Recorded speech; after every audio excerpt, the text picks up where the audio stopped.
अध्याय 1381। मेरे लिए कुछ मीठा खरीदो। कुछ भी चलता है जब तक वह मीठा है। क्या हर कोई यह नहीं कहता कि मिठाइयाँ लोगों को खुशी का एहसास करा सकती हैं? वह मिठाई खाना चाहती है। ठीक है, मैं इसे तुम्हारे लिए खरीदने जाऊंगा। ट्राम बस चलने ही वाली थी कि उसने सोचा कि यह जगह संभवतः खाली नहीं हो सकती, इसलिए उसने फिर कहा, मैं किसी को वहां बुलाने के लिए बुलाता हूँ। इससे पहले कि वह अपनी बात पूरी कर पाता, ट्राम ट्यूएट ने बुढ़िया को कमरे में धकेल दिया। क्या लाओ? ट्राम ने उसकी ओर नहीं देखा और कहा, कुछ चीजें खरीदो। किसी से इसे आप तक पहुंचाने के लिए कहना बहुत धीमा है। मैं बाहर जाऊंगा और इसे जल्दी से खरीदूंगा। बुढ़िया ने चिंता के साथ तान नहा से पूछा, टीयू नहा, तुम्हें कष्ट हुआ है? टैन नहा ने अपना मुंह सिकोड़कर कहा, यह बहुत जरूरी है। ट्राम से, आपने कहा था कि जल्दी से कुछ खरीदो। मैं यहाँ टीयू तुएट के साथ हूँ। ताकि ट्राम हिले नहीं। उसने अपना सिर झुकाया और कहा, मैंने किसी को इसे मेरे पास लाने दिया। बुढ़िया ने ट्राम के रवैये को देखा और क्रोधित हुई, लेकिन कुछ नहीं कर सकी। ट्राम से, तुम्हारा क्या मतलब है? क्या तुम मेरी पत्नी के साथ दुर्व्यवहार करोगे? ऐसा नहीं है। नहीं क्या? बुढ़िया जोर से चिल्लाई। तान नहा ने अपना सिर दूर झुकाया। उसने बेहद थकी हुई लग रही अपनी आंखें बंद कर लीं और कहा, आपको अब और खरीदने की जरूरत नहीं है। मुझे नींद आ रही है। मैं थोड़ी देर सोना चाहती हूँ। आप क्या खरीदना चाहते हैं? बुढ़िया ने पूछा। ट्राम ने तान नहा को कंबल से ढक दिया और कहा, चलो दादी, उसे थोड़ी देर आराम करने दो। बुढ़िया ने अपना गुस्सा अपने दिल में दबा लिया। मैंने तुमसे पूछा था, लेकिन तुमने अभी तक जवाब नहीं दिया। आप मुझसे क्या उत्तर चाहते हैं? ट्राम अपने सामने बूढ़ी औरत को पहचानने में लगभग असमर्थ है। ऐसा क्यों लगता है कि उसकी दादी एक अलग व्यक्ति में बदल गई है? अगर आप यह नहीं कहते हैं तो कोई बात नहीं। मेरी नजर में तो इस दादी का कोई अस्तित्व ही नहीं है। उसने कहा, टीयू तुएट, मुझे घर पहुंचा दो। ठीक इसी समय दरवाजे की घंटी बजी। कौन आ रहा है? मैं दरवाजा खोलूंगा। ट्रान ट्यूएट दरवाजा खोलने गया। दरवाजे के बाहर कोई खाना पहुंचा रहा है। भोजन वितरित करने वाला व्यक्ति अभी भी हेलमेट पहने हुए था। उसके हाथ में भोजन का डिब्बा था। क्या यहाँ सुश्री टैन नहा नाम की कोई है? 8221 8220। हाँ, आपने क्या दिया? ट्रान ट्यूएट की नज़र उस खाने के डिब्बे पर पड़ी जो वह ले जा रहा था। भोजन वितरण करने वाले व्यक्ति ने कहा, तो कृपया उससे इस पर हस्ताक्षर करने के लिए कहें। ट्राम के पास आया और बोला, मुझे हस्ताक्षर करने दो। भोजन वितरण करने वाले व्यक्ति ने रसीद के साथ भोजन का डिब्बा ट्राम को दिया और उसे प्राप्त किया। उसने पूछा, यह किसने ऑर्डर किया था? मैं भी नहीं जानता। भोजन वितरण करने वाले व्यक्ति ने कागज लिया, उस पर हस्ताक्षर किए और वापस चला गया। तान नहा ने अपना सिर घुमाया और पूछा, यह क्या है? खाना। ट्राम ने बक्सा खोला और खाना बाहर निकाला। वे सभी प्यारे मीठे स्नैक्स थे। यहाँ तक कि पैकेजिंग भी बहुत सुंदर थी। मिठाई है। मिठाई नहीं खानी है क्या? आप एक चुने। ट्राम बहुत खुश थी। तान ना कुछ मीठा खाना चाहती थी, लेकिन कोई उसके पास लाया। हालांकि उसे नहीं पता था कि उसे यह किसने दिया। ट्राम ने 2 स्वादिष्ट दिखने वाली चीजें लीं और उन्हें तान नहा को दे दी। टैन नहा ने तुरंत नहीं चुना, लेकिन पूछा, आपको यह किसने दिया? मैंने पूछा, लेकिन जिसने इसे पहुंचाया उसे पता नहीं था। शायद मेरी भाभी को पता था कि आज आपकी छोटी सी सर्जरी होने वाली है, इसलिए उसने किसी को इसे मेरे पास लाने दिया। ट्राम ने अनुमान लगाया कि वैसे भी यहाँ कुछ ही लोग थे। तान नहा ने कुछ बार पलकें झपकाईं। वह किसी और के बारे में नहीं सोच सकी, लेकिन बुढ़िया ने उसे खाने में रुचि खो दी। मैं अब चुनना नहीं चाहती। मैं बस आराम करना चाहती हूँ। ट्राम को उसका अभिप्राय समझ में आ गया, इसलिए उसने कहा, फिर आप आराम करें, मैं बाहर जाकर आपका इंतजार करूंगा। बुढ़िया ने ट्रान तुयेट को अपने घर जाने दिया। ट्राम का दरवाजा बंद कर दिया और बाहर इंतजार करने लगा। टैन नहा बहुत थकी हुई थी। वह स्तब्ध होकर सो गई। इसी समय मेज पर रखा सेल फोन बज उठा और टैन नहा ने उसकी ओर देखा भी नहीं। एक क्षण बाद फोन फिर से बजी। वह थोड़ी देर के लिए झिझकी और फोन उठाने के लिए आगे बढ़ी। यह थियू वान का संदेश था। अध्याय 1382। पहली खबर है, क्या तुम्हें वह उपहार मिला जो तुमने मुझे दिया था? तन नहा ने उत्तर दिया, आपने मुझे क्या दिया? वे मिठाइयाँ। मैंने आपको कुछ दिन पहले टेक्स्ट किया था। क्या आपने नहीं कहा था कि आज आपकी छोटी सर्जरी होने वाली है? मैंने सुना है कि महिलाओं को ऐसा करना बहुत दर्दनाक होता है, इसलिए मैं आपके लिए कुछ मिठाइयाँ खरीदना चाहता था ताकि आपको अब दर्द न हो। क्या आपको यह अभी तक प्राप्त हुआ है? टैन नहा ने उन खूबसूरत मीठे व्यंजनों को देखा और बेहद गर्माहट महसूस की। जब लोग अपनी सबसे कमजोर अवस्था में दूसरों की देखभाल करते हैं और उन्हें याद करते हैं, तो संतुष्ट और स्पर्श महसूस करना हमेशा आसान होता है। वह मुस्कुराई और उत्तर दिया, समझ गया। क्या यह मीठा है? मिठाई? फिर टैन नहा ने एक और वाक्य जोड़ा, बहुत प्यारा। थियू वान ने फिर से एक टेक्स्ट संदेश भेजा, मुझे अभी अभी एक कुत्ते ने काट लिया है। तान नहा ने तुरंत उत्तर दिया, क्या आप ठीक हैं? कोई बात नहीं, तुमने उस कुत्ते को काट काट कर मार डाला। 8230। हाँ हाँ, क्या तुम कुत्ते से भी अधिक क्रूर हो? टैन नहा ने स्क्रीन की ओर देखा और हंसे। उसे लगा कि दूसरा चाचा बहुत मजेदार था। पिछली बार जब मैंने किसी के लिए ड्रेस डिजाइन की थी, तो कल वह व्यक्ति मुझे ढूंढते हुए दुकान पर आया था। आपने कहा कि आप व्यस्त थे। यह आपके लिए पुष्टि है, आप सर्वश्रेष्ठ हैं।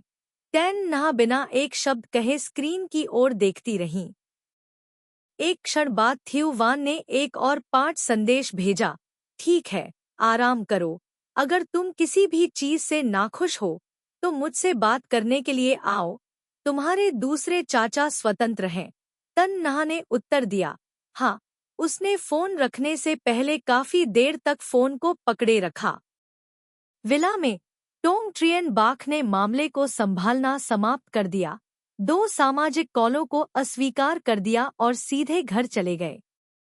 गोन हाई और गोन थान स्कूल जाते हैं।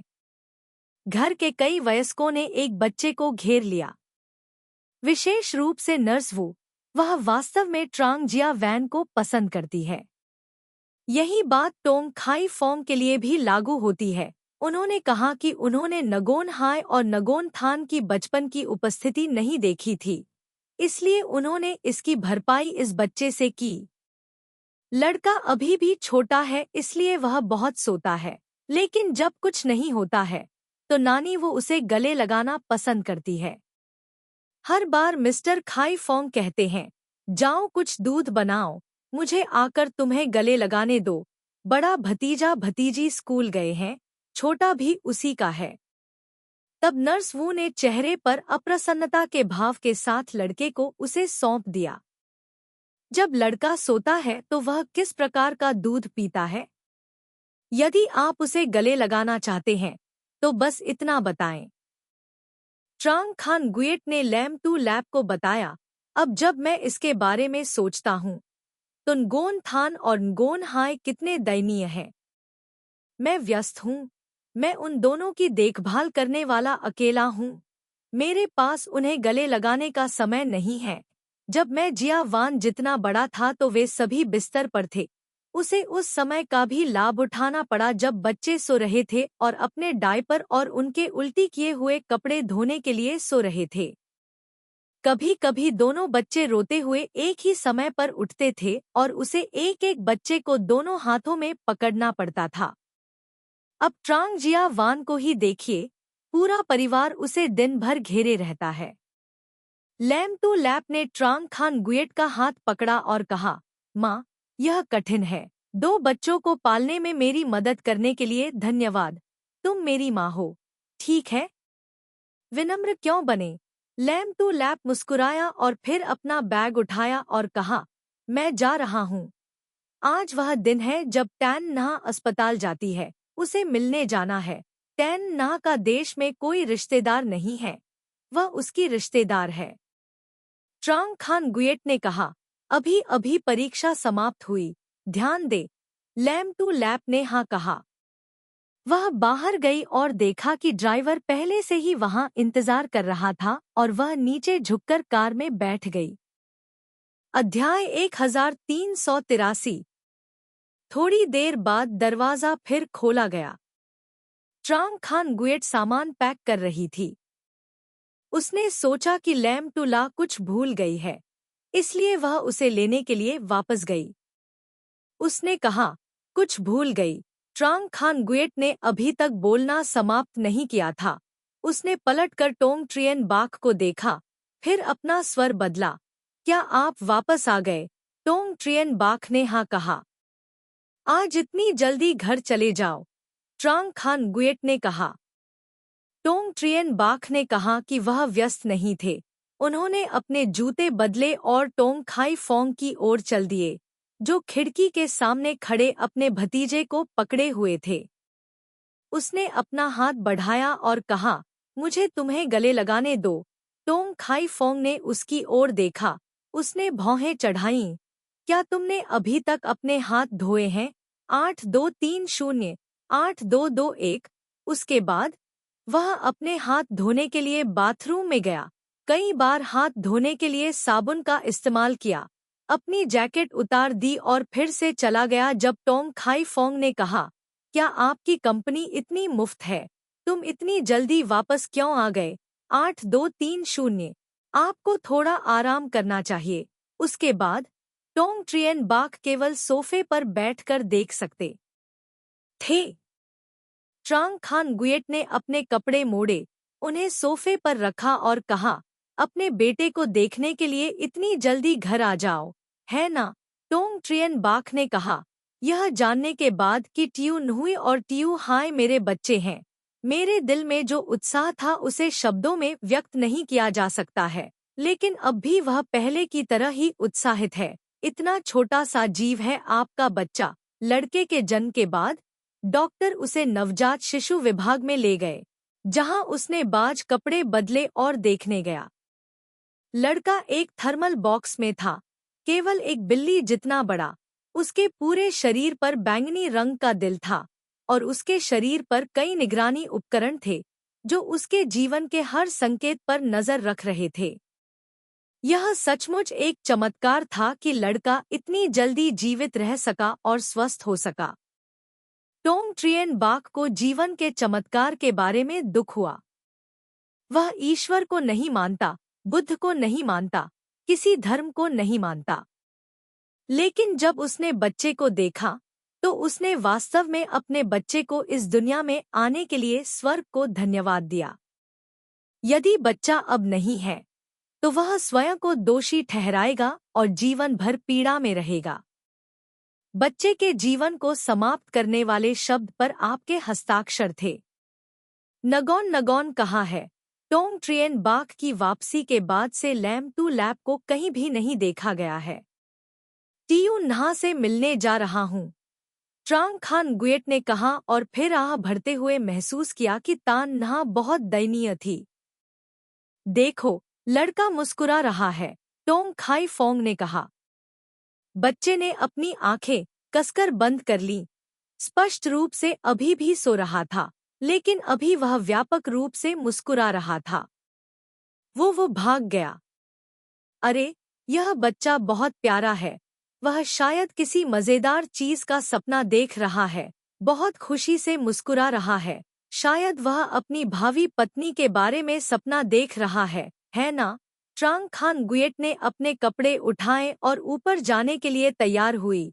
उसने कहा, यह सिर्फ एक बच्चा है। 20 साल में तुम हैंडसम हो जाओगे। तुम्हें एक गर्लफ्रेंड तो ढूंढनी ही पड़ेगी। ट्रांग खान गुयेट हंसे। उन्हें लगा कि वो की माँ बहुत आगे की सोच रही थी। लेकिन वो की माँ ने खेद व्यक्त किया। मुझे नहीं पता कि मैं उस समय इसे देख सकती थी या नहीं। ट्रांग खान गुयेट ने कहा, आप 100 साल तक जीवित रह सकते हैं। वो हंसा। रात। गोन हाय और गोन थान ने स्कूल समाप्त किया। फिर गोन हाय ने अपने छोटे भाई को संभाला। वह बिस्तर के बगल में झुक गई और उसके सिर, हाथों और पैरों को छूते हुए और विलाप करते हुए, यह मेरा छोटा भाई है। टोंग गोन थान को इसकी आदत थी। लड़का टोंग ट्रियन बाग के बगल में बैठा, अपनी बाहें उसकी छाती के सामने मोड़कर पूछा, पिताजी, पिता बनना कैसा लगता है? टोंग ट्रियन बाग ने शांति से उत्तर दिया, पिता बनने के नाते यह पहली बार नहीं है, मुझे इसकी आदत है। अध्याय 1384। तुम्हारा भाई होना कैसा लगता है? अंत में टोंग ट्रियन बाग ने एक और प्रश्न भी कहा। टोंग नगोन थान ने अपने भाई के शब्दों का पालन किया और उत्तर दिया, भाई होने के नाते यह पहली बार नहीं है, मुझे इसकी आदत है। 8230। रात को लैम्प टू लैब डिनर के लिए घर नहीं आया।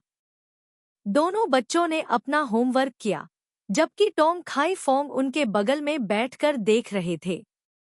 वू को जिया वान को गले लगाना था, इसलिए ट्रांग खान गुयेट बर्तन धोने चला गया। लड़का पाउडर वाला दूध पी रहा था। उसका छोटा सा मुंह रबर के निप्पल के चारों ओर कसकर बंद था और बहुत तीव्रता से चूस रहा था। कुछ ही देर में मैं 20 मिलीलीटर दूध पी गया। नानी वो ने दूध की बोतल मेज पर रखी और लड़के का मुंह पोंछा। लड़का जाग रहा था, लेकिन दूध पीने के बाद वह फिर सो गया। अरे, तुम एक छोटे सुअर की तरह क्यों हो? जब तुम्हारा पेट भर जाएगा तो तुम सो जाओगे। ट्रांग खान गुयेट आगे बढ़ी और उसे धोने और कीटाणुशोधन कैबिनेट में रखने के इरादे से दूध पाउडर की बोतल उठाई। उसने उत्तर दिया, बच्चे, खाने के अलावा वे केवल सोते हैं। वो मुस्कुराया, यह लड़का कौन जैसा दिखता है? कैने हाउ की तरह, ट्रांग खान गुयेट ने कहा। वो ने कहा, मैं सुश्री लैम की तरह दिखती हूँ। लोग कहते हैं कि जो बेटा अपनी माँ की तरह दिखता है वह भाग्यशाली होता है। जैसे हर कोई धन्य है। अपने पूरे परिवार को देखो, हर कोई लड़के को घेरे हुए है। इसके अलावा मुझे लगता है कि काना हाओ जैसा दिखना अधिक सुंदर है। ट्रांग खान गुयेट मुस्कुराए और वो की गोद में बैठे बच्चे की ओर देखा। लोग अक्सर कहते हैं कि सास अपने दामाद को जितना अधिक देखती है, वह उसे उतना ही अधिक पसंद करती है। ट्रांग खान गुयेट को लगता है कि टोंग ट्रियन बाग में सब कुछ अच्छा है। 10 में से 10। वाह, क्या यह तुम्हारी जैविक माँ है? सुश्री लैम भी बुरी नहीं है। वो ने उसकी ओर देखा और सोचा कि कोई उसकी बेटी की आलोचना कर रहा है। ऐसा नहीं है कि ट्रांग खान गुयेट अपनी बेटी की आलोचना करती हैं, बल्कि उन्हें लगता है कि उनका बेटा बड़ा होकर लाम टू ला जैसा दिखता है और बहुत कोमल है। उसे हमेशा लगता था कि टोंग ट्रियन बाग की तरह बड़ा होने पर वह खूबसूरत भी होगी और उसके बेटे की ताकत भी नहीं खोएगी। इससे कोई फर्क नहीं पड़ता कि आप बड़े होकर कौन बनते हैं, आप सभी सुंदर हैं, नानी वो ने कहा। ट्रांग खान गुयेट मुस्कुराए और फिर दूध की बोतल लेकर बाहर चले गए। रात में बच्चे की देखभाल करने की बारी लैम टू ला की थी। ट्रांग खान गुयेट मूल रूप से उसकी मदद करना चाहती थी, लेकिन उसने उससे कहा कि वह उसे कुछ समय के लिए उसकी देखभाल करने दे। जब सोने का समय हुआ तो नानी वो लड़के को ऊपर ले गई। कमरे में केवल टोंग ट्रियन बाग अकेला था। उसने स्नान समाप्त किया, कपड़े बदले, आराम किया और दस्तावेज पढ़ने के लिए खिड़की के सामने बैठ गया। नर्स वू ने बच्चे को पालने में डाला और धीमी आवाज में पूछा, मिस लैम अभी तक घर नहीं आई? वह आज रात देर से घर आ रही है। लैम टुला ने फोन किया और कहा कि तान नाह के पास कोई नहीं है, इसलिए वह कुछ देर और उसके साथ रुकी। वो ने दरवाजा बंद किया और बाहर चला गया। थोड़ी देर बाद पालने में बच्चा अचानक रोने लगा। 8221 टोंग ट्रियन बाख ने कठोर स्थिति में लड़के को गले लगाया। उन्हें अपने बच्चे को ज्यादा पकड़ने का मौका भी नहीं मिला, इसलिए उनकी हरकतें बहुत कुशल नहीं थी। उसने थपथपाया और फिर झूल गया, लेकिन ऐसा लगता है जैसे उसका बच्चा उसका सम्मान नहीं करता। वह हर दिन और अधिक जोर से रोता है। वो टोंग ट्रियन बाख ने सोचा कि वह भूखा है। उसने लड़के को नीचे बिठाया और दूध बनाने चला गया। इसी समय उसने देखा कि वो की माँ रोने की आवाज सुनकर आई और पूछा, क्या हुआ? टोंग ट्रियन बाख ने कहा, शायद आप भूखे हैं। मैंने अभी दूध पिया है, मुझे भूख नहीं है। वो ने रोते हुए बच्चे को गले लगा लिया। टोंग ट्रियन बाख दूध लाया, लेकिन लड़के ने उसे नहीं पिया। मैंने तुमसे कहा था, लड़का भूखा नहीं है। नानी वो ने लड़के को बिस्तर पर लिटा दिया और उसके कपड़े उतार दिए। उसने देखा कि लड़का बहुत भारी था। टोंग ट्रियन बाख बगल में खड़ा होकर देख रहा था। वह यह भी नहीं जानता था कि वह क्या कर सकता है। वो ने बोलना समाप्त करने के बाद लड़के को पोंछने के लिए गीले तौलिए का इस्तेमाल किया और फिर उसके छोटे बट को धोने के लिए गर्म पानी का इस्तेमाल किया। डायपर को साफ डायपर में बदलने के बाद लड़के ने रोना बंद कर दिया और अपनी गहरी आंखें खोलकर इधर उधर देखने लगा। अध्याय 1385। यदि वह डायपर का उपयोग करता तो उसे डायपर रैश होने का डर था, इसलिए लड़के ने तौलिया डायपर का उपयोग किया। वो ने डायपर उठाया और उसे धोने के लिए नीचे रखा। आसानी से पानी को नीचे रखा और डाला। टोंग ट्रियन बाख बिस्तर के बगल में बैठा था। लड़के ने भी उसकी ओर देखा। 1 महीने के नवजात शिशु अभी भी दूर तक नहीं देख सकते हैं और केवल पास की चीजों को ही ध्यान से देख सकते हैं। टोंग ट्रियन बाख ने उसे लड़के के सामने हिलाया और लड़के ने भी देखा, मानो वह जानने को उत्सुक हो कि यह क्या है। कदमों की आहट हुई। फिर लैम टूला ने दरवाजा खोला और अंदर चला गया। उसने अपना बैग नीचे रखा, अपने बेटे की ओर देखा और कहा, ट्राम का परिवार एक युवा नर्स की भर्ती कर रहा है। जब वह तान नहा से मिलने गई तो वहां केवल 2 ट्राम थी। रात का खाना वितरित करते समय यह नर्स ही थी जिसने उसे बहुत पसंद किया और पूरे दिन टियू तुयट को बुलाती रही। टोंग ट्रियन बाख को इसमें कोई दिलचस्पी नहीं थी। उनकी नजरें अपने छोटे बेटे पर टिकी थी। तो एक औरत की तलाश है। 8230। इससे पहले कि वह अपनी बात पूरी कर पाता, किसी और ने उसकी कमर पर चुटकी काट ली। टोंग कान्हाओ ने अपनी आवाज धीमी की, क्या आप अपने प्रियजनों को मारना चाहते हैं? लैम टूला ने अपना हाथ हटाया, गंभीर दिखे और कहा, गंभीरता से बात कर रहा हूँ। आप 2 ट्राम के बारे में क्या सोचते हैं?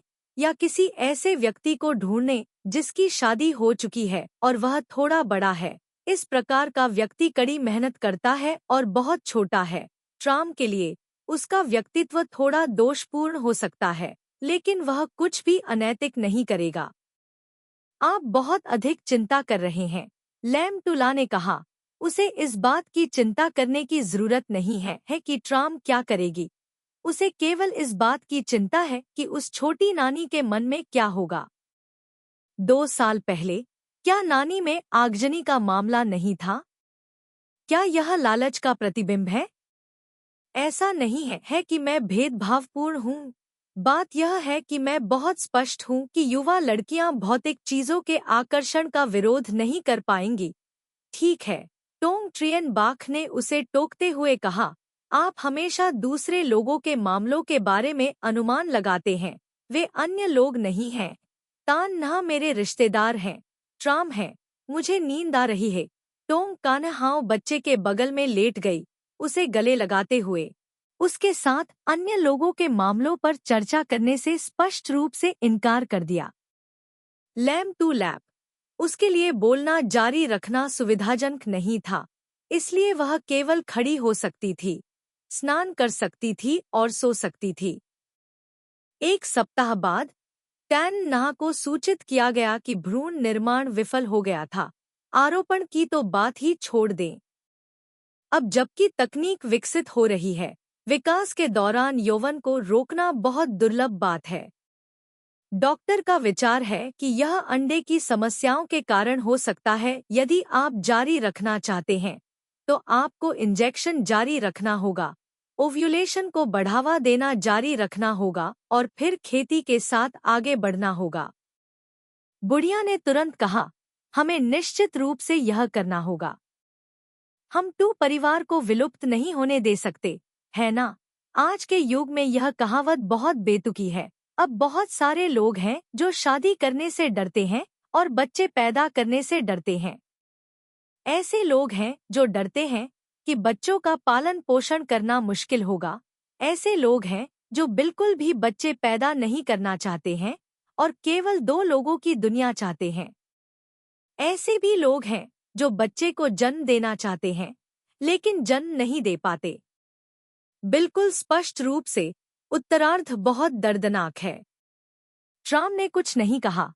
तान नहा को उठाया, घर नहीं गया लेकिन बाहर एक कमरा किराए पर ले लिया। वह जानता था कि अगर यह जारी रहा तो तान नहा का स्वास्थ्य इसे सहन नहीं कर पाएगा, नुकसान बहुत बड़ा होगा। उसे एक बच्चे की खातिर वयस्कों द्वारा इस तरह पीड़ा नहीं दी जा सकती। बूढ़ी औरत प्रार्थना करने के लिए पहाड़ पर गई, यहाँ तक कि उसने हेक्साग्राम भी मांगे और अपना भाग्य बताया। बुढ़िया ने ज्योतिषी को अपने घर की स्थिति के बारे में बताया और उसने कहा कि इसका पता लगाने के लिए उसे घर आकर देखना होगा। बुढ़िया ने तुरंत इस महान परी को घर आमंत्रित किया। उसके बाद महान भविष्यवक्ता ने कहा कि उनके घर में कुछ गंदा है जो उन्हें परेशान कर रहा है, लेकिन उसके पास इसे ठीक करने का एक तरीका है। पैसे खर्च करने के अलावा उसे किसी और चीज की आवश्यकता नहीं है। जो चीजें पैसे से हल हो सकती हैं, क्या उन्हें ऐसी चीजें भी कहा जाता है जो नहीं हो सकती? बुढ़िया ने ज्यादा कुछ नहीं कहा। पैसा कोई मुद्दा नहीं था, जब तक आप मेरे परिवार को उनकी इच्छानुसार हर चीज दिलाने में मदद कर सकते थे। बुढ़िया ने उस परी ज्योतिषी से कहा कि वह उसके घर आए और थोड़ा जादू करे। बहुत सारा पैसा खर्च करने के बाद, चाहे वह काम करे या न करे, बुढ़िया को आराम महसूस हुआ। उसे लगा कि अगली बार वह निश्चित रूप से सफल होगी। इस बार यह काम नहीं किया क्योंकि उनके घर में गंदी चीजें थी। अध्याय 1386। ट्राम ने टैन नहा के घर लौटने की व्यवस्था पूरी कर ली। उसके और उसके पहनने के लिए कपड़ों के कुछ सेट की व्यवस्था करने की तैयारी की। फिर मैंने फिर से देखा, मेरे लिविंग रूम में राजसी घंटी गायब थी। उसकी जगह एक बड़ी आड़ू की लकड़ी की तलवार थी। तलवार के बीच में एक दर्पण था। ट्राम ने भौहें चढ़ाईं। यह क्या है? बूढ़ी औरत कमरे में सो रही थी। आम तौर पर जब टू ट्राम घर पर नहीं होता था तो वह ट्रान तुएट ही होता था, जो ट्राम का सवाल सुनकर तुरंत उस बूढ़ी महिला से परी भविष्यवक्ता को आने के लिए आमंत्रित करने के बारे में बात करता था, घर में जादू करने के लिए। उन सज्जन ने कहा कि आप मुझे शयन कक्ष में सोने दें। ट्राम को पता था कि बूढ़ी औरत का दिल अपने परपोते को गोद में लेना चाहता था, लेकिन उसे उम्मीद नहीं थी कि वह ऐसा अंधविश्वासी काम करेगी। वह अपने और तान नहा के शयन कक्ष में गया। जैसे ही उसने दरवाजा खोला, उसने खिड़की के पास एक वेदी देखी जिसमें सोंग टू गुआन यिन की पूजा की जा रही थी और कमरे में अभी भी धूप की गंध से भरी हुई अगरबत्तियां जल रही थी। उसे सचमुच अपनी आंखों पर विश्वास नहीं हो रहा था। अगर तान नहा ने इसे देखा होता तो शायद वह पागलपन की हद तक पीड़ित हो जाती। वह पागल हो रहा है। सौभाग्य से उसने टैन नहा को नहीं उठाया। वह अपने दिल में भाग्यशाली महसूस कर रहा था।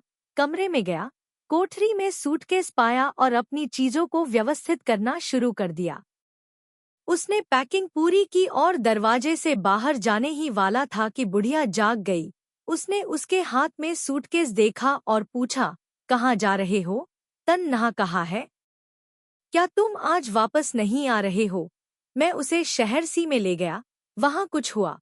क्या जन्म देने से भी अधिक महत्वपूर्ण कुछ है? यह उसकी गलती नहीं है कि इस बार यह काम नहीं किया। इसका कारण यह है कि घर में कुछ गंदा था। मैंने पहले ही महान परी को आने और अगली बार जादू करने के लिए आमंत्रित किया है। जल्दी से दादी, वह एक इंसान है। आप उसके साथ प्रजनन उपकरण के रूप में व्यवहार नहीं कर सकते। आप क्या कह रहे हैं? वह मेरी पत्नी है। क्या मेरी पत्नी के लिए यह उचित नहीं है कि वह मुझे बच्चे दे? बुढ़िया अधीर थी। जल्दी करो और उसे यहाँ वापस लाओ। मैं उसे नहीं उठा सकता, वह चली गई है। बुढ़िया इतनी गुस्से में थी कि उसने उसे कई बार मुक्का मारा। क्या तुम मेरे लिए यहाँ किसी को ला सकते हो? नहीं उठा सकता। ट्राम के प्रति रवैया बहुत दृढ़ है। बुढ़िया गुस्से में थी। वह सचमुच गुस्से में थी।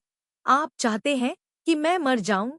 ठीक है, ठीक है, आज मैं आपके देखने के लिए मर जाऊंगी। बुढ़िया ने दीवार पर मुक्का मारने के इरादे से पहिया घुमाया। ट्राम निश्चल खड़ा रहा और बोला, आपने अभी तक अपने परपोते को गले भी नहीं लगाया है। यदि आप मर चुके हैं, तो आप नीचे सभी से कैसे बात कर सकते हैं? वह अब मर नहीं सकती। बोलने के बाद उसने अपना सूटकेस निकाला और चला गया। बुढ़िया इतनी गुस्से में थी, उसने मेज पर रखा चाय का कप उठाया और ट्राम पर फेंक दिया।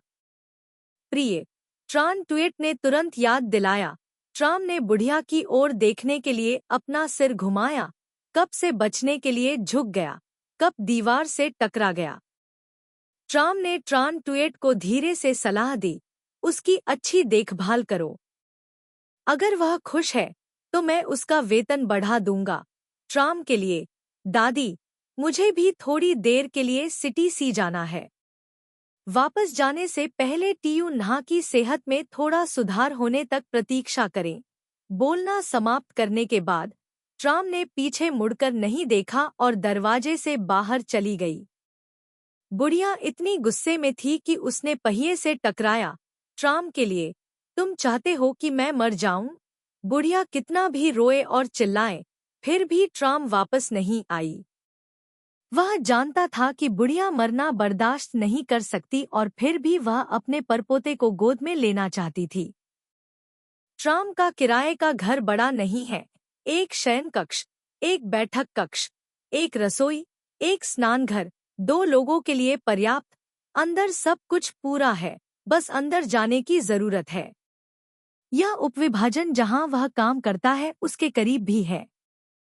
जब ट्राम वापस आई, न्हा बिस्तर पर आराम कर रही थी, क्योंकि वहां एक शयन कक्ष और एक बैठक कक्ष था। ये दोनों कमरे बहुत विशाल थे। शयन कक्ष को बहुत अधिक सजाया नहीं गया था। दीवारों को मिट्टी के गुलाबी रंग से रंगा गया था। बड़ा सफेद बिस्तर, साधारण सजावटी लैंप, गर्म रंग के खिड़की के पर्दे, बालकनी पर एक झूला है, नरम सफेद कुशन, गुलाबी चौकोर तकिए, 4 मंजिला फूलों के स्टैंड के सामने झूला, कई छोटे हरे पेड़ लगाए गए हैं। अंदर एक गोल कांच का बर्तन भी है, वहां है पानी, हरी चट्टानें, कुछ असामान्य मछलियां। खुशी से खेलती मछलियां बहुत जीवंत दिख रही हैं। ये सभी चीजें घर को बहुत गर्म बनाती हैं, जिससे लोगों को आराम महसूस होता है। अध्याय 1387। न्हा ने ट्राम को कोठरी में कपड़े रखते हुए देखा, थोड़ा चिंतित महसूस किया। अगर हम इस तरह बाहर जाएंगे तो क्या दादी नाराज होंगी? ट्राम ने पीछे मुड़कर नहीं कहा, आप पहले से खुश नहीं हैं। यदि आप नाराज हैं तो आप बस खुद से नाराज हैं। उसने कपड़े टांगने का काम पूरा किया, सूटकेस को अलमारी के ऊपर रखा, बिस्तर पर गया और बैठ गया। मैं जानता हूँ कि तुम्हें घर पर कितना दबाव सहना पड़ता है। मैं भी जानता हूँ। मैं तुम्हें कष्ट सहते हुए नहीं देखना चाहता। न्हा ने अपने होंठ भींचे। ट्राम ने अपना हाथ उठाया, उसके बालों को पीछे की ओर सहलाया और धीमी आवाज में कहा, न्हा। न्हा ने गुनगुनाया। ट्राम से कहा, तुम जो भी खाना चाहोगे मैं रसोई में जाकर तुम्हारे लिए बना दूंगी। दरअसल ट्राम कहना चाहती है कि आपको ज्यादा सोचने की जरूरत नहीं है, बस अपना अच्छे से ख्याल रखें। लेकिन उसे डर है कि अगर वह नहीं कहेगा तो वह और अधिक सोचेगी। क्या आपको खाना पकाना आता है? टैन नहा को यह भी नहीं पता था कि उसके पास अभी भी यह कौशल है। ट्राम मुस्कुराई, उसे कंबल से ढक दिया और कहा, अगर हम एक दिन के लिए मजा कर सकते हैं तो चलो एक दिन के लिए मजा करते हैं। तन नहा ने उसकी ओर देखा और बोलना समाप्त किया। आपको थोड़ी देर आराम करना चाहिए। जब मेरा काम पूरा हो जाएगा तो मैं आपको फोन करूंगा। तन नहा ने बोलना समाप्त किया। ट्राम खड़ी हो गई और दरवाजा बंद करके बेडरूम से बाहर चली गई। तान नहा अपनी तरफ लेटी हुई थी। पूरी तरह से अपरिचित स्थिति को देखकर उसके दिल को बहुत अधिक आराम महसूस हुआ। इस समय वह बुढ़िया का सामना करने से बहुत डर रही थी। सफलता के बारे में कहना आसान था, लेकिन असफलता के बारे में कहना आसान था। बुढ़िया को समझ नहीं आ रहा था कि क्या कहे। मुझे डर है कि यह सुनना आसान शब्द नहीं है। उसने उन विचारों को मिटाना चाहते हुए अपना सिर हिलाया। सौभाग्य से वह अभी घर पर नहीं थी। भले ही कोई अप्रिय शब्द हो, वह उन्हें नहीं सुन सकती थी। इसे कहते हैं कि जो आंखें देखती हैं उसे न देखें, लेकिन दिल को परेशान न करें। उसे नींद नहीं आ रही थी, इसलिए वह खड़ी हुई, कपड़े पहने, फिर छत पर एक कुर्सी पर बैठ गई और पानी में मछली को छेड़ने के लिए अपना हाथ उठाया। 8221 ट्राम ने खाना बनाना समाप्त करने के बाद दरवाजा खोला और तुरंत देखा कि टैन नहा कुछ लड़कियों को छेड़ रहा था। उसके चेहरे पर एक मुस्कुराहट थी जो लंबे समय से दिखाई नहीं दे रही थी। जब से मैंने उसकी शादी देखी है तब से कितना समय हो गया है। एक क्षण बाद टैन नहा ने उसे खोजा और वह उसके पास चला गया।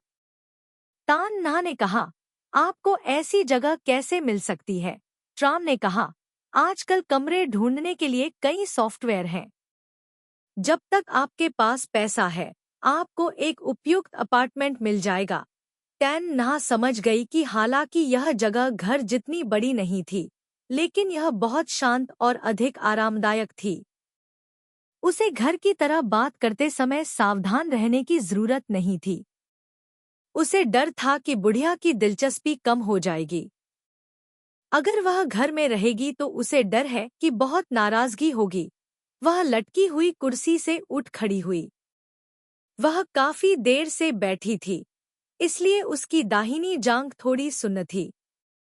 वह खड़ी नहीं हो सकी। सौभाग्य से ट्राम ने तुरंत प्रतिक्रिया की और उसे गले लगा लिया। तान नहा ने अपना सिर उठाया। ट्राम ने उसकी ओर देखा और धीमी आवाज में कहा, तुम ठीक हो? उसने अपना सिर हिलाया और कहा, यह ठीक है। यह सिर्फ इतना है कि लंबे समय तक बैठे रहने से मेरे पैर सुन्न हो जाते हैं। ट्राम ने उसे उठाया। टैन नहा ने संघर्ष किया। ट्राम ने उसे कसकर गले लगाया। गंदा मत बनो, मुझे तुम्हें थोड़ा गले लगाने दो। मैंने तुम्हें लंबे समय से गले नहीं लगाया है। उसने अपनी आंखें नीची कर लीं और कहा, यह बहुत हल्का हो गया है। टैन नहा ने धीरे से अपने होंठ ऊपर उठाए और कहा, क्या आप पतली हैं? पतले हो जाओ। ट्राम ने उसे पकड़ लिया और मेज के सामने कुर्सी पर गिरा दिया। मेज पर 3 हल्के व्यंजन थे, तली हुई गुलदाउदी सब्जियां, झींगा के साथ ब्रेज्ड टोफू और समुद्री शैवाल सूप। टैन नहा ने मेज पर रखे भोजन को देखा और कुछ अविश्वास के साथ पूछा, क्या यह वास्तव में आपकी गलती है? अध्याय 1388। ट्राम से कहा, मैंने तुमसे झूठ नहीं बोला। भविष्य में मैं अब भी तुम्हें हर दिन खाना खिलाना चाहता हूँ। मैं तुमसे झूठ नहीं बोल सकता। उन्होंने झींगा ब्रेज्ड टोफू का एक टुकड़ा निकालने के लिए एक चम्मच का उपयोग किया और इसे तान नहा में रखा, जिन्होंने कहा, पहले मैं अक्सर इसे खुद बनाता था, लेकिन फिर मैं इसे अब और नहीं करता। उनके और थाम बोई जुएन के पास टोंग ट्रियन बाख भी था। वह एकमात्र ऐसे व्यक्ति थे जो खाना बनाना जानते थे। टैन ना ने भोजन को चखने के लिए उसे अपने मुंह में डालने के लिए एक चम्मच का उपयोग किया। यह नहीं कहा जा सकता कि वह बहुत वाक्पटु है, लेकिन फिर भी एक रेस्तरां शेफ से कमतर है। लेकिन उसके लिए अब वह केवल ये मितव्ययी चीजें ही खा सकती है। पिछले महीने से उसके मुंह में कड़वा स्वाद आ गया है। ट्राम से कहा, खाने के बाद आप और मैं बाहर जा सकते हैं।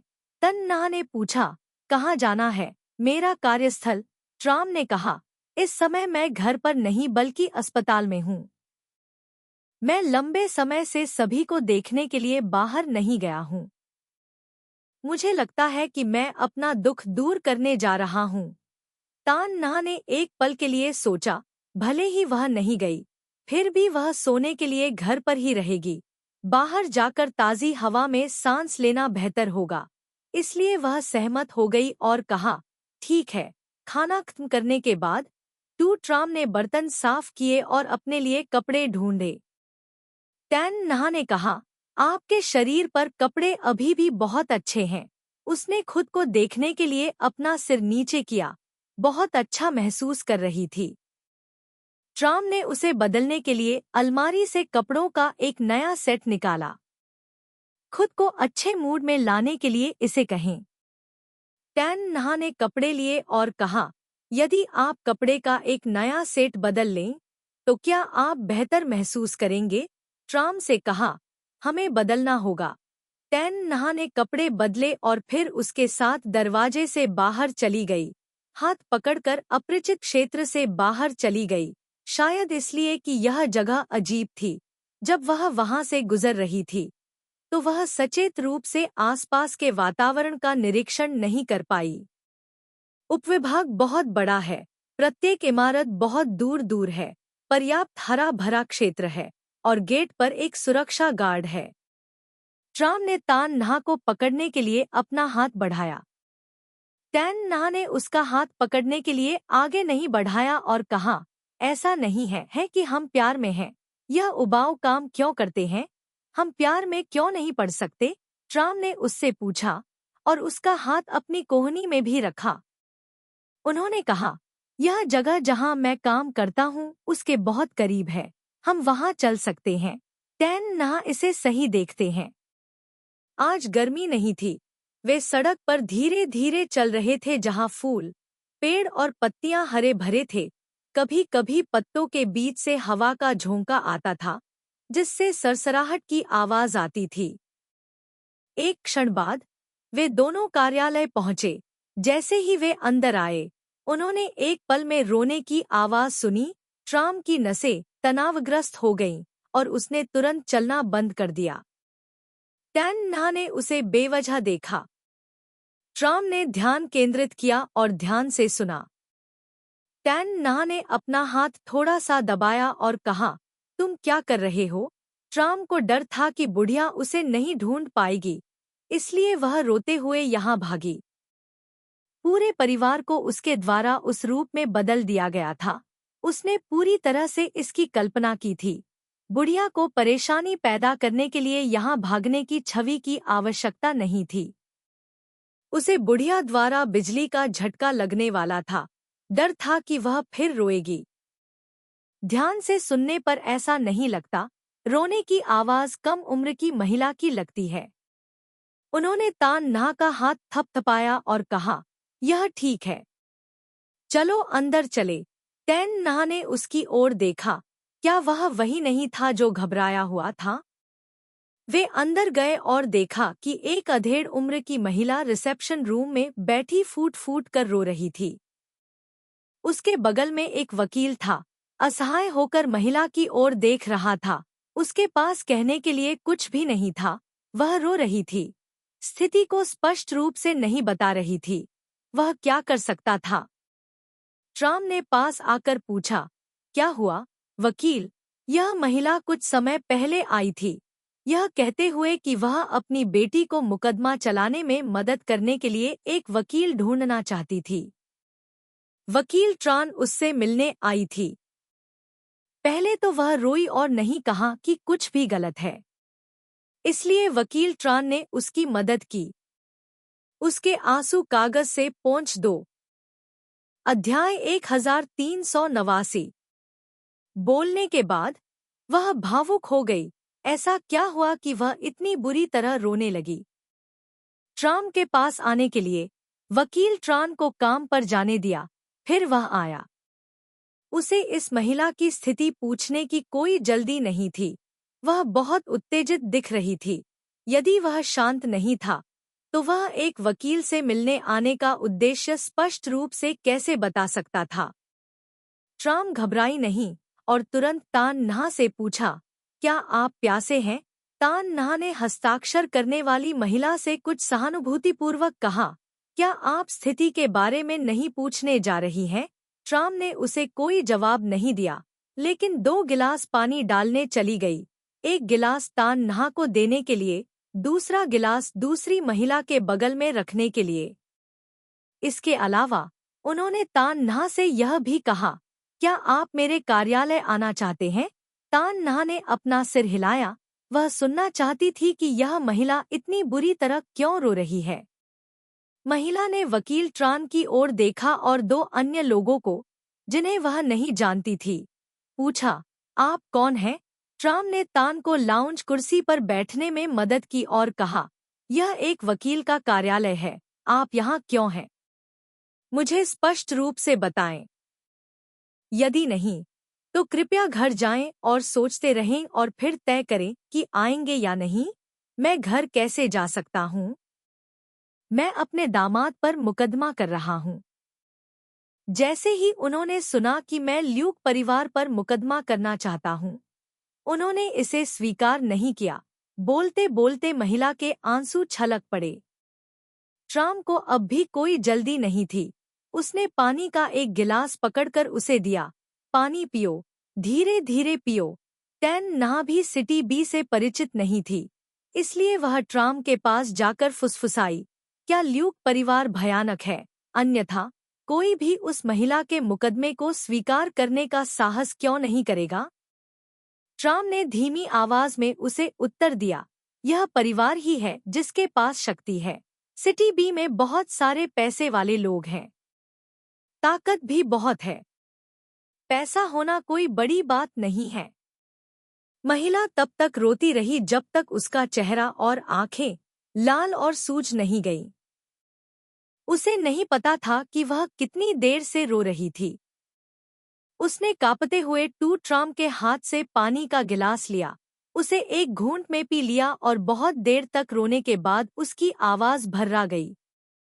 ट्राम ने रिसेप्शनिस्ट से एक गिलास पानी डालने को कहा। महिला ने तुरंत कहा, कोई जरूरत नहीं। रिसेप्शनिस्ट ने एक खाली गिलास उठाया और एक गिलास पानी डालने चली गई। इस समय दूसरी महिला दुखी थी और बोली, मेरी बेटी अन्याय से मर गई। ट्राम ने अपनी भौहें रगड़ी, स्पष्ट रूप से उत्साहित। जैसी कि उम्मीद थी, वह फिर रो पड़ी। 8-2-3-0।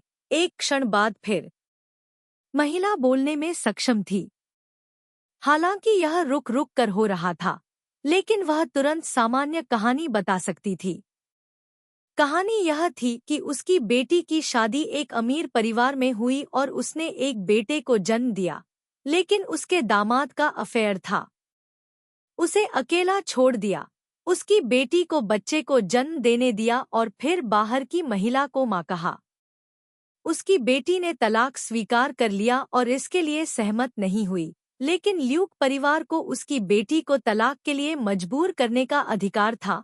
मूल रूप से उसे एक घर और 2 लाख दिए गए थे, लेकिन उनकी बेटी को बेटा चाहिए था। वह ल्यूक परिवार की वंशावली है, वे इसे उसे कैसे दे सकते हैं?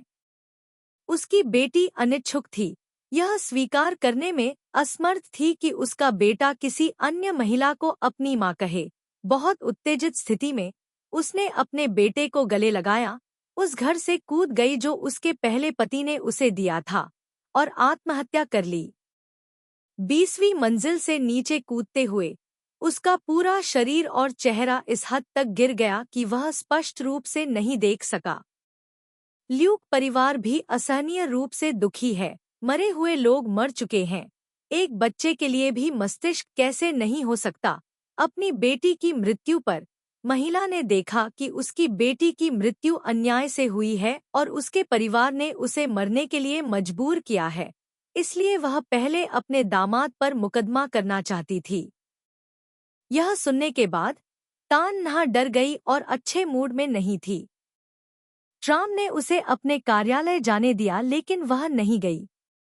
जैसे ही दूसरों ने सुना कि मैं ल्यूक परिवार पर मुकदमा करना चाहता हूँ, उन्होंने इसे स्वीकार करने की हिम्मत नहीं की। आप, ट्राम से कहा, क्या आपके पास यह साबित करने के लिए सबूत है कि आपके दामाद का शादी के बाद भी अफेयर चल रहा है? दूसरी महिला ने उत्साह से कहा, मेरी बेटी ने इसे अपनी आंखों से देखा। अध्याय 1390। ट्राम ने उसे टोकते हुए कहा, मैंने कहा कि यह वास्तविक सबूत है। आपकी बेटी मर गई है, कोई सबूत नहीं है। और अगर आपके पास सबूत नहीं होते तो आपकी बेटी खुद ही इमारत से कूद गई होती। कोई भी आपके मुकदमे को स्वीकार करने की हिम्मत नहीं करता है। पहला, दूसरे पक्ष के पास पैसा और शक्ति है। हम कैसे मुकदमा कर सकते हैं? ध्यान से सोचिए, क्या आपकी बेटी को जीवित रहते हुए कोई वास्तविक सबूत मिला था? महिला ने उत्साह से कहा, क्या वह लड़का उस छोटी लड़की से शादी करने वाला है? इसका अभी भी सबूत नहीं है। ट्राम ने कहा, आप कहते हैं कि वह व्यक्ति नाबालिग है। आपको सबूत चाहिए, अन्यथा लोग आप पर मानहानि का मुकदमा कर सकते हैं। एक पल के लिए महिला अवाक रह गई और उसने कोई उत्तर नहीं दिया। टैन ना ने ट्राम को अपनी कोहनी से धीरे से धक्का दिया ताकि वह थोड़ा शांत हो जाए। लोगों को डराए नहीं। तो मुझे क्या करना चाहिए? दूसरी महिला फिर चिल्लाई। ट्राम ने कहा, आप पहले घर जाएं। इस बारे में सोचें कि आपकी बेटी जब जीवित थी तो क्या छोड़ गई थी। उसने क्या कहा था? जब आप इसके बारे में सोचना समाप्त कर लें तो मुझे ढूंढने आएं। महिला ने अविश्वास से कहा, क्या आप इस मुकदमे को स्वीकार करने के लिए सहमत हैं? महिला उत्साहित थी। उसने अपने बैग से एक कार्ड निकाला। मुझे बस अपनी बेटी के लिए न्याय दिलाना है। यहाँ 3 मिलियन लोग हैं, सभी आपके लिए। उसकी बेटी का तलाक 2 लाख है और उसके पास अभी भी थोड़ा पैसा है। अब वह कुछ भी नहीं चाहती है। वह सिर्फ अपनी बेटी को जन्म नहीं दे सकती, वह उस तरह पारदर्शी और मृत। ट्राम ने कार्ड वापस उसकी ओर बढ़ाया और कहा, आपको पहले वापस जाना चाहिए और सोचना चाहिए कि आप मुकदमा करना चाहते हैं या नहीं। आप यह मुकदमा जीतेंगे या नहीं। आपका क्या मतलब है कि आप स्वीकार नहीं करते? महिला तुरंत औंधे मुंह गिर पड़ी। ट्राम ने बात नहीं की, लेकिन रिसेप्शनिस्ट को मेहमानों को विदा करने दिया। टैन नहा को भी समझ नहीं आया और उसने उससे पूछा, क्या आप परेशानी पैदा करने से डरते हैं? ट्राम ने कहा, कोई और इसे स्वीकार नहीं करता क्योंकि यह कोई अच्छा मामला नहीं है। अपने लिए परेशानी लाना आसान है। इसके विपरीत तान नहा उस महिला से पूरी तरह सहमत थी। कहा, अब जब इंटरनेट विकसित हो गया है तो इसे शहर बी की खबर भी माना जाता है। आप इसे क्यों नहीं देखते? ट्राम ने समझाया, इसे नीचे दबा दिया गया होगा। तान नहा ने आह भरते हुए कहा, यह गरीबों को जीने नहीं देना चाहता। ट्राम ने उसकी ओर देखा और कहा, वह गरीब कैसे हो सकता है? उसने अभी अभी 3 मिलियन निकाले हैं। वह तलाक के माध्यम से अर्जित संपत्ति है। तन नहा ने कहा। ट्राम उसके पास आई और उसे गले लगाया। आपने कहा था कि इस आदमी के पास कोई विवेक नहीं है। नहीं, उसे बिना किसी चीज के घर छोड़ने दे। उसे एक घर, पैसा दे। वह बहुत क्रूर है, बहुत चरम है। भले ही वह मर जाए, वह अपने साथ एक मासूम की जान ले लेती है। यह बहुत स्वार्थी है। टैन नहा को भी लगा कि इस बच्चे की मृत्यु अपमानजनक थी। भले ही उसके बच्चे नहीं हो सकते थे, लेकिन उसे कभी संदेह नहीं हुआ कि बच्चा उसकी माँ के लिए कितना महत्वपूर्ण था। वह इतनी क्रूर हो सकती है कि उसने अपने बच्चे को मरने दिया और इसके लिए उसे मजबूर किया गया होगा। आपको थोड़ा समझना चाहिए, भले ही आप इस मामले को स्वीकार न करें। मैं भी सुनना चाहता हूँ कि क्या हुआ। ट्राम ने अपने नथुने भींचे। क्या तुम्हें अब भी बहुत सी चीजें पसंद है? टैन नहा ने एक पल के लिए सोचा। यह कोई बड़ी बात नहीं है। ट्राम ने जो कहा उसे सुनने के लिए सबसे पहले उसने समझा कि आगे बढ़ना है या नहीं। आपको और अच्छे काम करने होंगे, पुण्य संचय करने होंगे। हो सकता है हम आगे चलकर सफल हो सकें। तन ना ने धीरे से कहा। ट्राम चौंक गया। अगर बूढ़ी औरत ने यह कहा तो उसे आश्चर्य नहीं होगा, लेकिन टैन नहा ने कहा कि वह थोड़ा सशंकित था। क्या आप भी अंधविश्वासी हैं? वहाँ एक बूढ़ी औरत थी जो उससे बहुत डरती थी। वह बहुत घबराया हुआ था। हम सफल नहीं हुए। इसका कारण यह नहीं है कि हमने पुण्य संचय नहीं किया है। हमने ऐसा कुछ भी नहीं किया है जिससे दुनिया को नुकसान पहुँचे। यह हमारी नियति है। हमें इस समय यह नहीं मिलना चाहिए। हम इसे मजबूर करते हैं। यह भी नहीं हो सकता। वह एक पल के लिए रुके और फिर बोले, अगर हमारी किस्मत हमारे साथ नहीं है तो आइए बिना किसी दबाव के इसे खुशी से स्वीकार कर लें। तान ना बुढ़िया की बातों का जिक्र नहीं करना चाहती थी। वकील ट्रान ने दरवाजा खटखटाया। यह वही वकील था जिसने अभी अभी महिला को रिसीव किया था। उन्होंने ट्राम से पूछा कि क्या वह मुकदमा स्वीकार करेंगे। अध्याय 1391। ट्राम से कहा, न तो मना करें और न ही सहमत हों। स्थिति देखें। वकील ट्रान ने कहा, मैंने सुना है कि इस मामले को अच्छी और बुरी दोनों तरह की समीक्षाएं मिली। यह दोधारी तलवार है, फायदेमंद है लेकिन हानिकारक भी है। अगर हम जीतते हैं तो हमारे कार्यालय की प्रतिष्ठा निश्चित रूप से और भी अधिक प्रसिद्ध हो जाएगी। अगर आप इसे हारते हैं, बहुत दुख होगा। आखिर दूसरा व्यक्ति कोई साधारण परिवार से नहीं है। ट्राम ने उससे पूछा, तुम्हारा क्या मतलब है? पहले वह प्रसिद्धि और धन के बारे में बहुत चिंतित था, लेकिन अब उसे कोई परवाह नहीं है यदि व्यक्ति को वास्तव में मरने के लिए मजबूर किया जाता है तो वह इसे स्वीकार कर लेगा।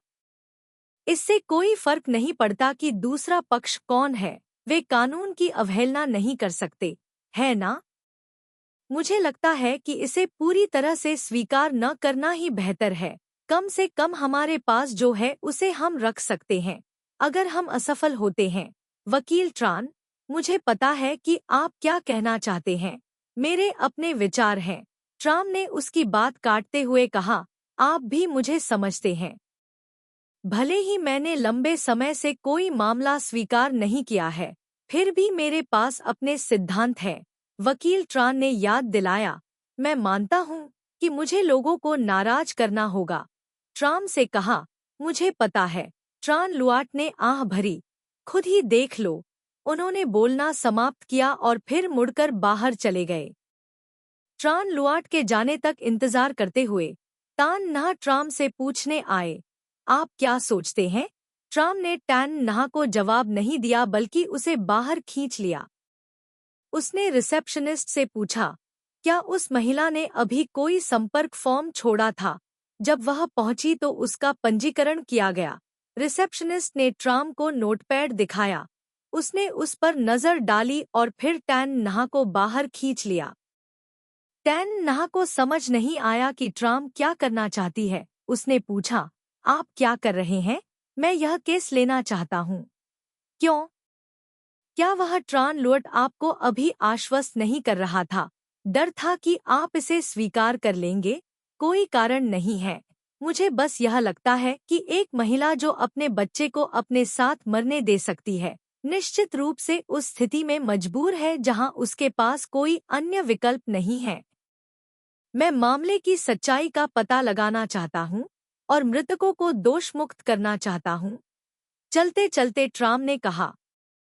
टैन नहा ने बात नहीं की। आखिरकार उसने ट्राम का समर्थन किया।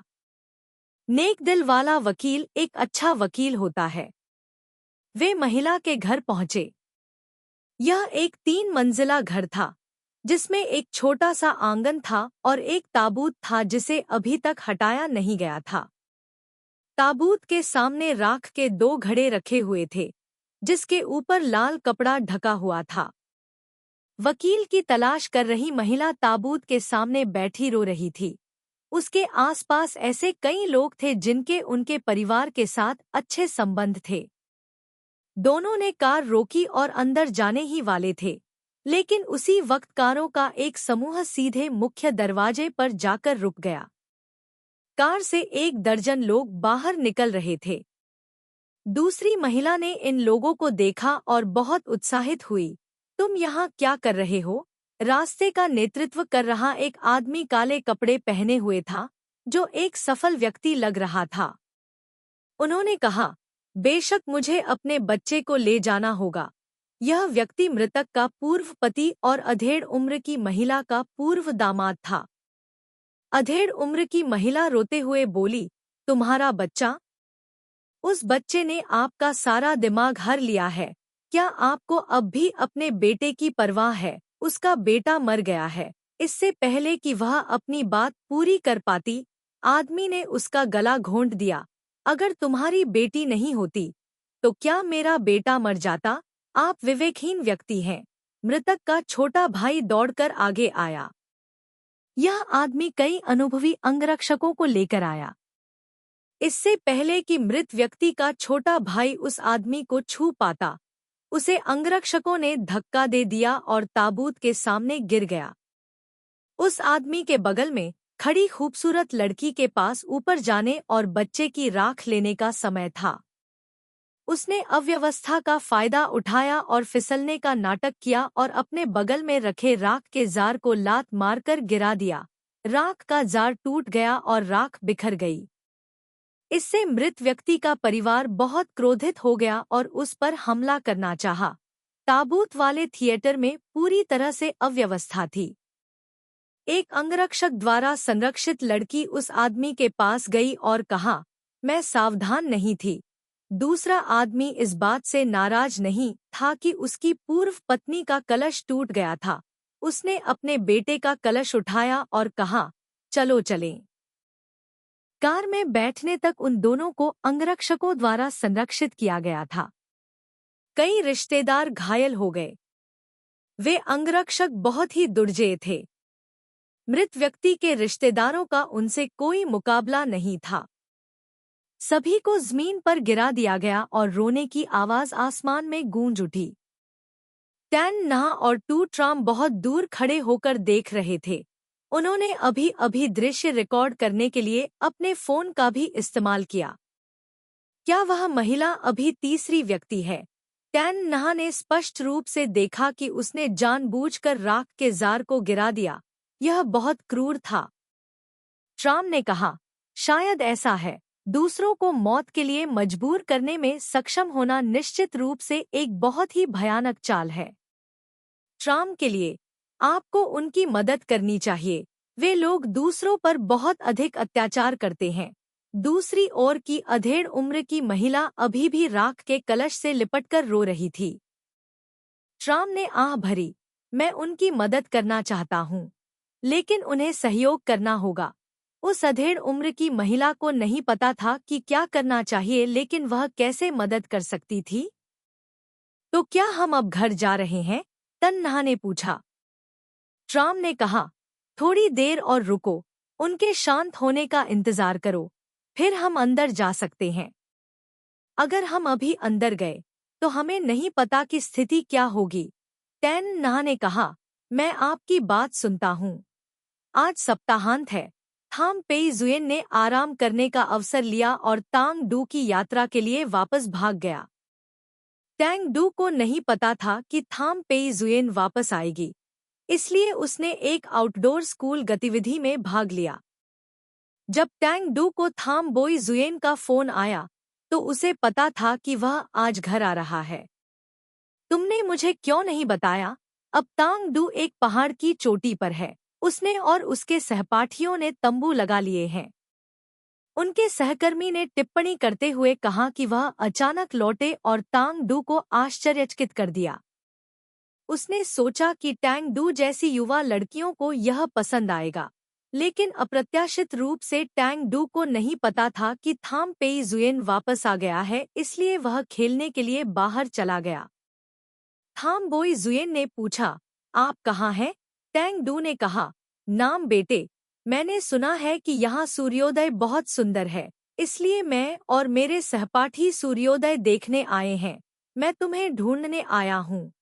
थाम बोई जुएन ने बोलना समाप्त किया, फोन रख दिया, कार में बैठ गए और तांग डू को खोजने के लिए नाम सोन के पास जाने के लिए तैयार हो गए। 8221 जब वह यहाँ पहुंचा, तब तक आसमान में अंधेरा छाना शुरू हो चुका था। पहाड़ पर तांग डू अपने दोस्तों के साथ जलधारा के किनारे खाना पका रहा था। वे लकड़ी का कोयला, मांस की कटारें और सब्जियां लेकर आए थे। लड़के ग्रिलिंग के प्रभारी हैं और लड़कियां भोजन क्षेत्र की व्यवस्था करने की प्रभारी हैं। तांग डू थोड़ा गुमसुम रहती थी। कभी कभी वह समय देखती थी और अपने दिल में गणना करती थी कि थाम पेई जुएन यहाँ कब आएगी। तांग डू क्या सोच रहा है? जिस क्षण मुझे फोन आया, मैं हतप्रभ सा महसूस करने लगा। एक महिला सहपाठी हंसी, ऐसा मत कहो कि तुम्हें अपने पति की याद आती है। ठीक है, यहाँ हर किसी का तांग डू के साथ अच्छा रिश्ता है। वे यह भी जानते हैं कि वह शादीशुदा है। पास नहीं है। टैंग डू ने अपना सिर झुकाया और फुसफुसाया, मैं घर जाना चाहता हूँ। मैं बालकनी पर अपने कपड़े इकट्ठा करना चाहता हूँ। मुझे इस तरह अपना आपा मत खोना, ठीक है? अब पहले से ही अंधेरा है, बारिश नहीं हो रही है, इसलिए अपने कपड़े बालकनी पर छोड़ना ठीक है। जब दूसरी तरफ बैठे पुरुष सहपाठी मांस भून रहे थे, तो यह सुनकर वे तेजी से चिल्लाए, यह सही है, टैंग डू, आपके लिए सिर्फ एक दिन के लिए हमारे साथ आना बहुत कठिन था। इसके अलावा यह पहले से ही अंधेरा है, आपके पास पहाड़ से नीचे जाने का कोई रास्ता नहीं है, इसलिए आज्ञाकारी रूप से यहीं रहें। सभी ने तांग डू को आश्वस्त किया कि पहले से ही अंधेरा था और पहाड़ी सड़क पर चलना अभी भी मुश्किल था। टैंग डू को समझ नहीं आया कि क्या कहे। उसने अपना फोन निकाला और थाम बोई जुएन को एक टेक्स्ट संदेश भेजा और पूछा कि क्या वह आ रहा है या नहीं। मैं पहाड़ की तलहटी तक पहुंच गया हूँ, थाम बोई जुएन ने उत्तर दिया। टैंग डू ने अपने दोस्त की ओर देखने के लिए अपना सिर उठाया, मेरे पति मुझे लेने आए थे। वाह, तुम्हारा पति आ रहा है। टैंग डू के बोलने से पहले कुछ लड़कियों ने उसे घेर लिया, अपने पति को यहाँ आने दो ताकि हम देख सकें। टैंग डू अजीब था, यह अपनी संकीर्ण मानसिकता देखो, हम तुमसे लड़ नहीं रहे हैं, हम तो बस देख रहे हैं। मेरे सभी दोस्त यह देखना चाहते हैं कि कौन सा है। हर कोई उस आदमी की शक्ल देखना चाहता है जिसे टैंग डू इतना पसंद करता है और उसका ख्याल रखता है। अध्याय 1393। वह बहुत व्यस्त है, वह कभी कभार ही वापस आता है। ठीक है, टैंग डू, अब हर किसी की रुचि को कम मत करो। इस अवसर का लाभ उठाकर सभी का परिचय कराओ। मुझे नहीं पता कि भविष्य में कोई और मौका मिलेगा या नहीं। टैंग डू अनिच्छुक था।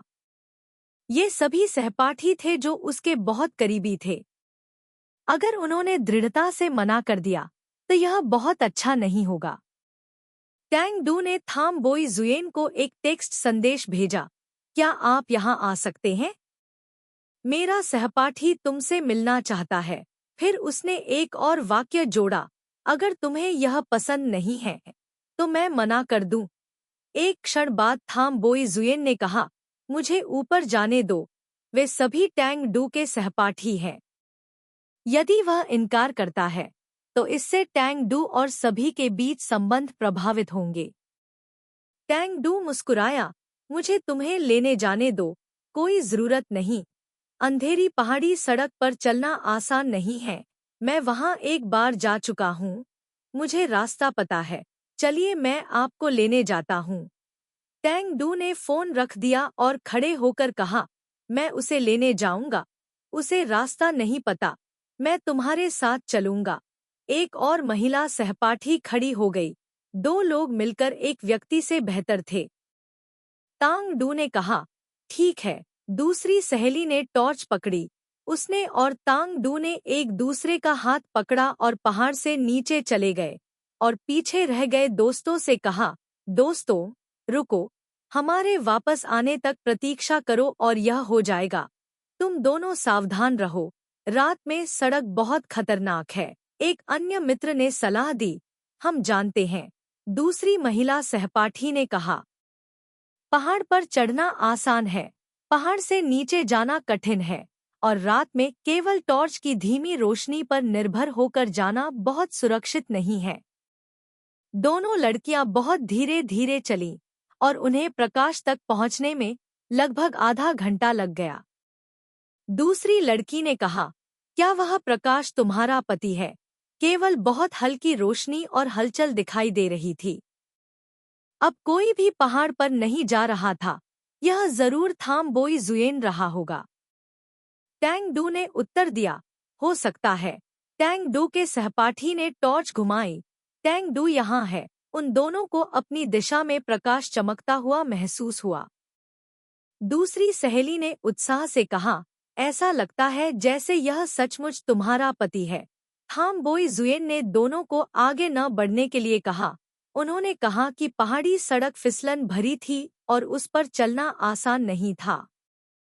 वे दोनों अपनी जगह पर इंतजार करते रहे और एक क्षण बाद थाम बोई जुएन अपने सेल फोन के साथ वहां आए। टैंग डू की सहपाठी उत्साहित थी। जब उसने किसी को देखा तो वह तुरंत उसका स्वागत करने के लिए आगे बढ़ी। हेलो, मैं वोंग टिंग तुएट, टैंग डू की सहपाठी हूँ। थाम बोई जुएन ने अपना हाथ वापस लेने से पहले केवल कुछ सेकंड के लिए अपना हाथ हिलाया। टैंग डू उसके पास गया और बोला, तुम मुझे पहले बताए बिना क्यों चले गए? अगर मैंने उसे पहले ही बता दिया होता तो वह बाहर नहीं भागती और अंदर रहकर आज्ञाकारी ढंग से उसके लौटने का इंतजार करती। मैं तुम्हें कड़ी मेहनत नहीं करने दूंगा। अंधेरा है और तुम्हें अभी भी पहाड़ पर चढ़ना है। थाम बोई जुएन ने कहा, अभी निर्णय लिया है। वोंग टिंग तुएट ने चिढ़ाया, मुझे मत बताओ कि तुम हमारे तांग डू से चूक गए इसलिए वापस आ गए। पतली तुएट। टैंग डू ने उसकी ओर घूर कर देखा। भूल जाओ, मैं अब और नहीं कहूँगा। हमारे सहपाठी अभी भी हमारा इंतजार कर रहे हैं। चलो जल्दी घर चलें। वोंग टिंग तुएट ने तांग डू को एक टॉर्च दी और कहा, मैं पहले जाऊंगा।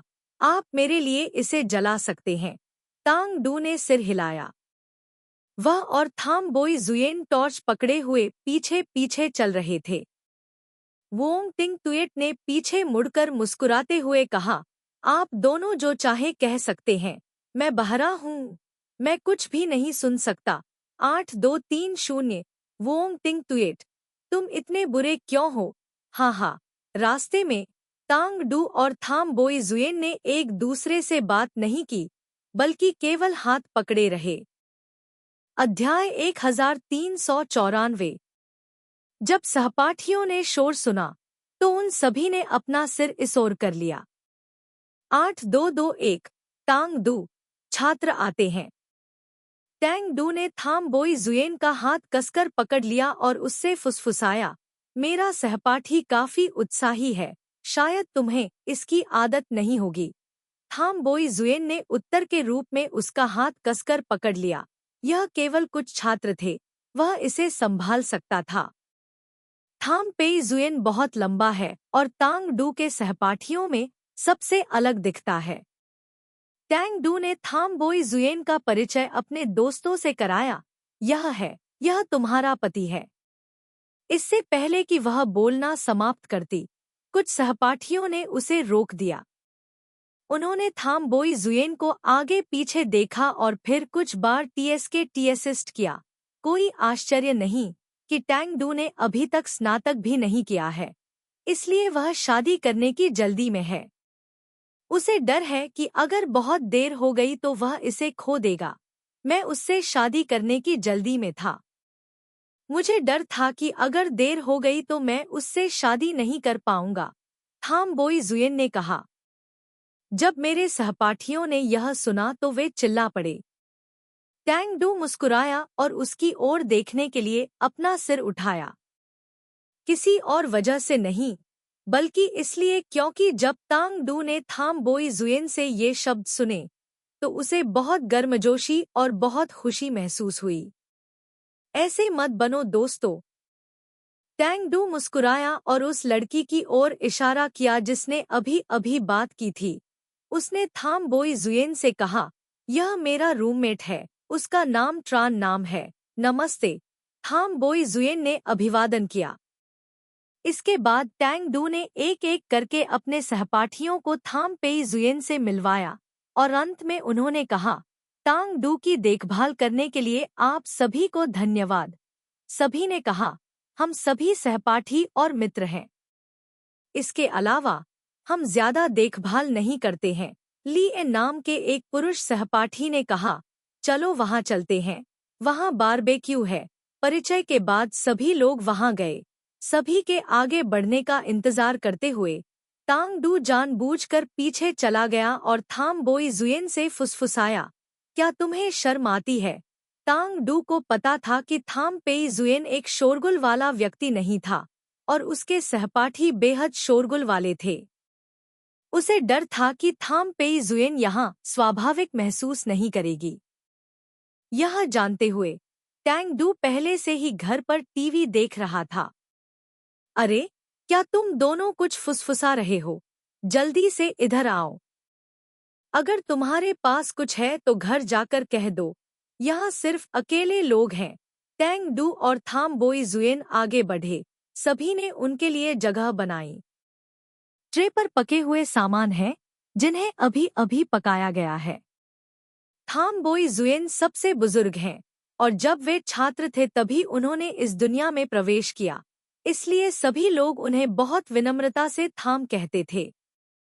ली ए ने अपने हाथ में सेवन अप की एक बोतल और कोका कोला की एक बोतल पकड़ रखी थी और थाम बोई जुएन से पूछने के लिए आगे बढ़ी, आप इनमें से कौन सा पीना चाहते हैं मिस्टर थाम? थाम बोई जुएन ने कहा, कुछ भी ठीक है। ली ए ने कहा, तो फिर मुझे कोका कोला दो। कैंपिंग मनोरंजन, हंसने और बातचीत के बारे में है। कॉलेज के छात्र स्कूल की घटनाओं के बारे में बात करते हैं या भविष्य की दिशाओं के बारे में विश्वास करते हैं। थाम बोई जुएन कुछ नहीं कह सका। वह बहुत चुपचाप बैठा रहा, बहुत ध्यान से सुन रहा था। कौन युवा नहीं है? उसने उन्हें बातें करते हुए सुना और पुराने दिनों को याद किया। तब उसे दुख हुआ क्योंकि समय इतनी जल्दी बीत गया। टैंग डू अपनी भावनाओं के प्रति बहुत चौकस है, इसलिए कभी कभी वह जानबूझकर थाम बोई जुएन को छूता है या उसके हाथ को छूने के लिए आगे बढ़ता है। चलो बात करते रहें और भूल जाएं कि मिस्टर थाम यहाँ है। चलो सब मिलकर एक खेल खेलते हैं। वह कौन सा खेल है? आओ सच्चाई और साहस से खेलें। ठीक है, ठीक है। इस राय को सभी ने अत्यधिक अनुमोदित किया है। उन्होंने एक चम्मच और कप लेकर चम्मच को 2 बार घुमाकर 2 लोगों को दिखाकर और फिर एक साथ पत्थर, कागज, कैंची दिखाकर शुरुआत की। हारने वाले को विजेता के सवाल का जवाब देना होगा और पूरी तरह से गंजा होना होगा। हर कोई टांग डू और थाम बोई जुएन से पूछना चाहता था, लेकिन चाहे वे कैसे भी मुड़े, वे उन पर वार नहीं कर सके। पहला गेम वोंग थिनहतुएट ने एक पुरुष मित्र से पूछा। उसने पूछा, तुम्हारी कितनी पूर्व गर्लफ्रेंड है? अध्याय 1395। पुरुष सहपाठी ने बहुत आराम से उत्तर दिया, 4। मेरे पास अभी तक कोई नहीं है। आपके पास पहले से ही 4 लोग हैं। कुछ सहपाठी आश्चर्य से चिल्लाए। वोंग तिंग तुएट ने भी चिढ़ाया, मैं केवल 20 साल का हूँ, लेकिन मेरी पहले से ही 4 पूर्व गर्लफ्रेंड है। या 16 साल की उम्र में प्यार में पड़ना शुरू करना। साल में एक व्यक्ति। अब तक ठीक 4 लोग हैं, है ना? दूसरा पुरुष सहपाठी हंसा। आगे है, कुछ लोग अगला गेम खेलने के लिए दौड़ पड़ते हैं। वोंग थिनहतुएट ने मन ही मन सोचा, यदि तुम्हें यह पता होता तो तुमने इससे भी बुरा प्रश्न पूछा होता। उसने यह भी सोचा कि अगर वह इस बार भी जीतती रही तो वह हारने वाले से पूछेगी कि क्या यह पहला था। किस उम्र में? हाँ, 8-2-3-0। लेकिन जब उसने थाम बोई जुएन और तांग डू की ओर देखा तो उसने तुरंत इस विचार से इनकार कर दिया। दरअसल इस गेम में हर किसी को खुश करने के लिए कुछ निजी सवाल पूछे जाने चाहिए, यही सच्चाई है। लेकिन यहाँ थाम बोई जुएन ने उसे शर्मसार कर दिया और अपना मुंह खोलने में असमर्थ कर दिया। यहाँ थाम बोई जुएन परिवार में एक वयस्क की तरह हैं। वे सभी अधीनस्थ हैं, इसलिए वे ऐसे प्रश्न पूछने की हिम्मत नहीं करते। उन्हें डर है कि वे सोचेंगे कि वे सावधान नहीं हैं। इस बार यह एक पुरुष सहपाठी और तांग डू थे। टैंग डू हार गया। उस पुरुष सहपाठी ने थाम बोई जुएन की ओर देखा, फिर मुस्कुराया और कहा, ईमानदारी से कहूँ तो आपका पहला चुंबन किसके साथ था? तभी सभी की निगाहें टैंग डू पर टिक गईं। थाम बोई जुएन बहुत शांत थे।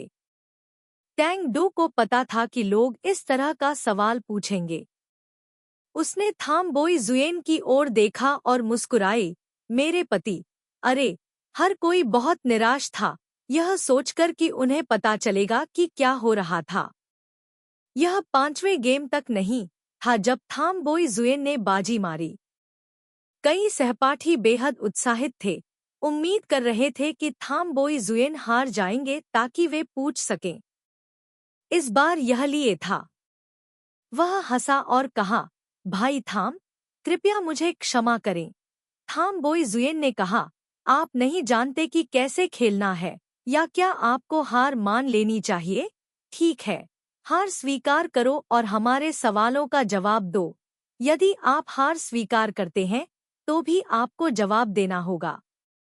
इसे स्वीकार न करने से बेहतर है। उसके बाद एलवाई ने विजयी मूड में थाम बोई जुएन के साथ रॉक पेपर कैंची खेली। ली ए वास्तव में जीत गया। वह मुस्कुराया और थाम बोई जुएन की ओर देखा और कहा, मिस्टर थाम को सच बताना होगा।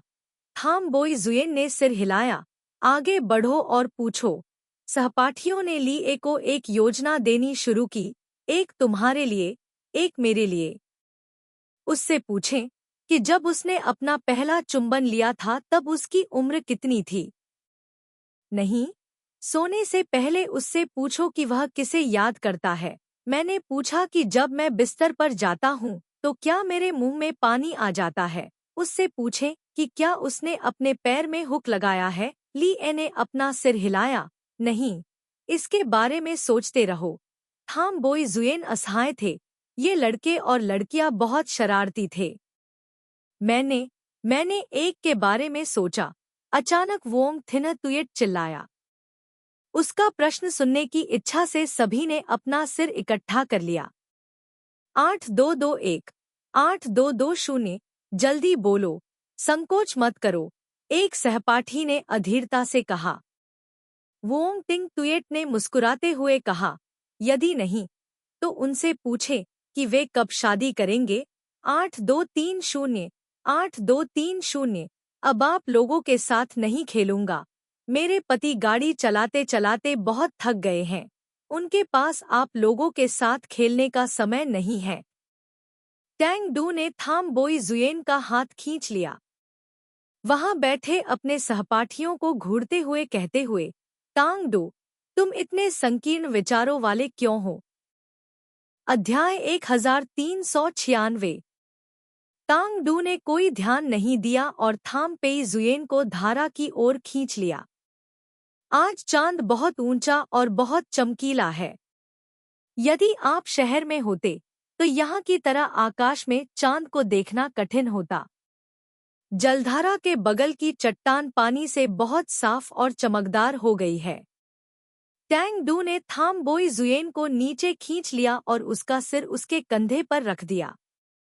देखो, आज क्या गड़बड़ है। थाम बोई जुएन ने अपना सिर उठाया। वहां बहुत सारे तारे नहीं थे, लेकिन वे बहुत चमकीले थे। थाम बोई जुएन ने उसकी ओर देखने के लिए अपना सिर घुमाया और फिर उसकी छाती पर गिरे बालों के साथ खेलने के लिए हाथ बढ़ाया। क्या तुम्हें घर पर अकेले रहने में डर लगता है? टैंग डू ने अपना सिर हिलाया। डरने की कोई बात नहीं है, मैं हमेशा अकेला रहता हूँ। पहले से ही इसकी आदत है। थाम बोई जुएन तांग डू के दुखी बचपन को कैसे भूल सकते हैं? मैं पहले घर आने की कोशिश करूंगा, थाम बोई जुएन ने कहा। टैंग डू ने हाँ कहा और फिर पूछा, मैं आज घर जा रहा हूँ, क्या मुझे कल वापस आना होगा? थाम बोई जुएन ने उत्तर दिया, हाँ, मैंने सप्ताहांत का फायदा उठाया इसलिए मैं वापस भाग गया। टैंग डू उसके करीब आया और फुसफुसाया, क्या तुम मुझसे मिलने आ रहे हो? थाम बोई जुएन दूर हो गया। टांग डू ने उसका चेहरा पकड़ लिया ताकि वह उसे देख सके। क्योंकि मैंने तुम्हें याद किया, मैं वापस आ गया, है ना? टांग डू ने अपना सिर उठाया। उसकी बड़ी गोल आंखें थाम बोई जुएन को घूर रही थी। थाम बोई जुएन वहां चुपचाप बैठा था। उसकी घनी पलकों के नीचे गहरी आंखें थीं। बहुत शांत दिख रहा था, लेकिन अंदर एक छिपी हुई रोशनी थी। हाँ, मुझे तुम्हारी याद आती थी इसलिए मैं वापस आ गया। टैंग डू खुशी से मुस्कुराई। उसने थाम बोई जुएन को गले लगाया और कहा, मुझे भी तुम्हारी याद आती है। थाम बोई जुएन ने अपने बाल रगड़े। यहाँ अभी भी तुम्हारे दोस्त हैं। वे सभी लोग हैं जो मेरे करीबी हैं। भले ही वह थोड़ा शरारती है, लेकिन वह कृतघ्न व्यक्ति नहीं है और हमें परेशान नहीं करेगा। थाम बोई जुएन को अभी भी ठीक नहीं लग रहा है। ऐसा नहीं है कि वह सतर्क है।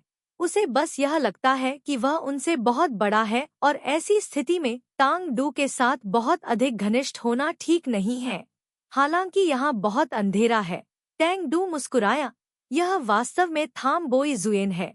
वह हमेशा बहुत सोच समझकर सोचता है। तो क्या हम घर चलें? टैंग डू के सहपाठी अभी भी वहां हैं। बहुत लंबे समय तक चले जाना अच्छा नहीं है। थाम बोई जुएन ने हाँ कहा।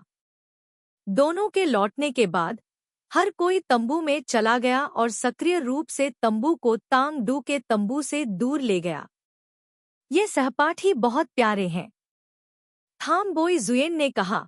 अगली बार मेरे वापस आने तक प्रतीक्षा करें और फिर उन्हें रात के खाने पर आमंत्रित करें। टैंग डू हंसे। सचमुच? थाम बोई जुएन ने सिर हिलाया। टैंग डू ने उसे गले लगाया और चुमा। उसने कहा, मैं तुम्हें बहुत पसंद करती हूँ। सचमुच यह पसंद है। टैंग डू कल्पना नहीं कर सकती कि वह उसके साथ रहे बिना कैसे रहेगी। शायद वह पागल हो जाएगी। यह सोचकर टांग डू कांप उठी। उसने थाम बोई जुएन को कसकर गले लगाया और पूछा, तुम हमेशा मुझे पसंद करोगे, है ना? थाम बोई जुएन ने धीरे से कहा। टैंग डू थाम बोई जुएन के कान में झुक गया और फुसफुसाया, आप हमेशा मेरी देखभाल करेंगे, है ना? थाम बोई जुएन को लगता है कि टांग डू बहुत अजीब है। वह हमेशा इस तरह के काल्पनिक प्रश्न पूछता है। तुम्हें क्या हुआ है, टांग डू? टैंग डू ने उसकी छाती पर झुकने का नाटक किया। मुझे उत्तर दो। थाम बोई जुएन ने उसकी पीठ थपथपाई और कहा, मैं तुम्हें हमेशा प्यार करूंगा। क्या तुम फिर से गलत सोच रही हो? टैंग डू ने शर्म से सिर हिलाया। अध्याय 1397। थाम बोई जुएन मुस्कुराई और अपना सिर थपथपाया। कितना मूर्ख! टैंग डू खूब मुस्कुराया। रात काफी हो चुकी थी और वे तंबू में सोए हुए थे। पिकनिक में सोते हुए, एक तो अपरिचित वातावरण, दूसरा वहां अक्सर कीड़े मकोड़े चहचहाते रहते हैं। कभी कभी हवा चलती है जो पेड़ों को हिला देती है, जिससे सोना आसान नहीं होता। टैंग डू ने अपना सिर थाम बोई जुएन की बाह पर रख दिया और उससे पूछने लगा कि क्या वह बाहर काम करने से थक गया है और क्या उसे इसकी आदत है। उन्होंने कहा कि वहां कुछ भी अपरिचित नहीं है। दोनों ऐसे ही चूमते रहे जब तक दोनों सो नहीं गए। अगली सुबह टैंग डू सबसे पहले उठा। जैसे ही सूरज उग रहा था, तांग डू ने थाम बोई जुएन को हिलाया ताकि वह सूरज को देखने के लिए बाहर जा सके। थाम बोई जुएन थोड़ी गहरी नींद सोए, क्योंकि वह कल रात थोड़ी देर से सोए थे। टैंग डू ने थाम बोई जुएन की ओर देखा और धीरे से उसे अपने हाथ से हिलाया। उठो। थाम बोई जुएन ने अपनी आंखें खोलीं और देखा कि कोई उनकी ओर देख रहा है और मुस्कुरा रहा है। उनकी तंद्रा भी थोड़ी दूर हो गई। टैंग डू ने चिल्लाकर कहा, चलो सूर्योदय देखने चलें। थाम बोई जुएन और तांग डू तंबू से बाहर निकले और पाया कि सभी लोग पहले ही बाहर निकल चुके थे। तांग डू ने शोर सुना, लेकिन वह नहीं उठी। दरअसल सभी लोग अभी हाल ही में चले गए। वे दोनों एक जलधारा के बगल में एक चट्टान पर बैठे क्षितिज पर एक चमकीले लाल धब्बे को देख रहे थे। जैसे जैसे समय बीतता गया, परिवेश धीरे धीरे उज्ज्वल होता गया। इसके बाद सूरज बड़ा और लाल और अधिक लाल होता गया। नया उगता सूरज चमकदार लाल मशाल की तरह है, लेकिन बिल्कुल भी गर्म नहीं है। आसपास के बादल भी ऐसे लग रहे थे जैसे वे आग से जल गए हों।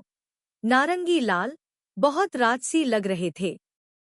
तांग डू ने कहा, हर कोई कहता है कि नामसोन में सूर्योदय सबसे सुंदर है। यह वास्तव में सुंदर है। थाम बोई जुएन ने उसकी ओर देखा।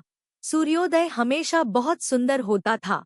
बात बस इतनी थी कि जीवन की लय इतनी तेज थी कि कोई भी उस सुंदरता को देखने के लिए नहीं रुकता था।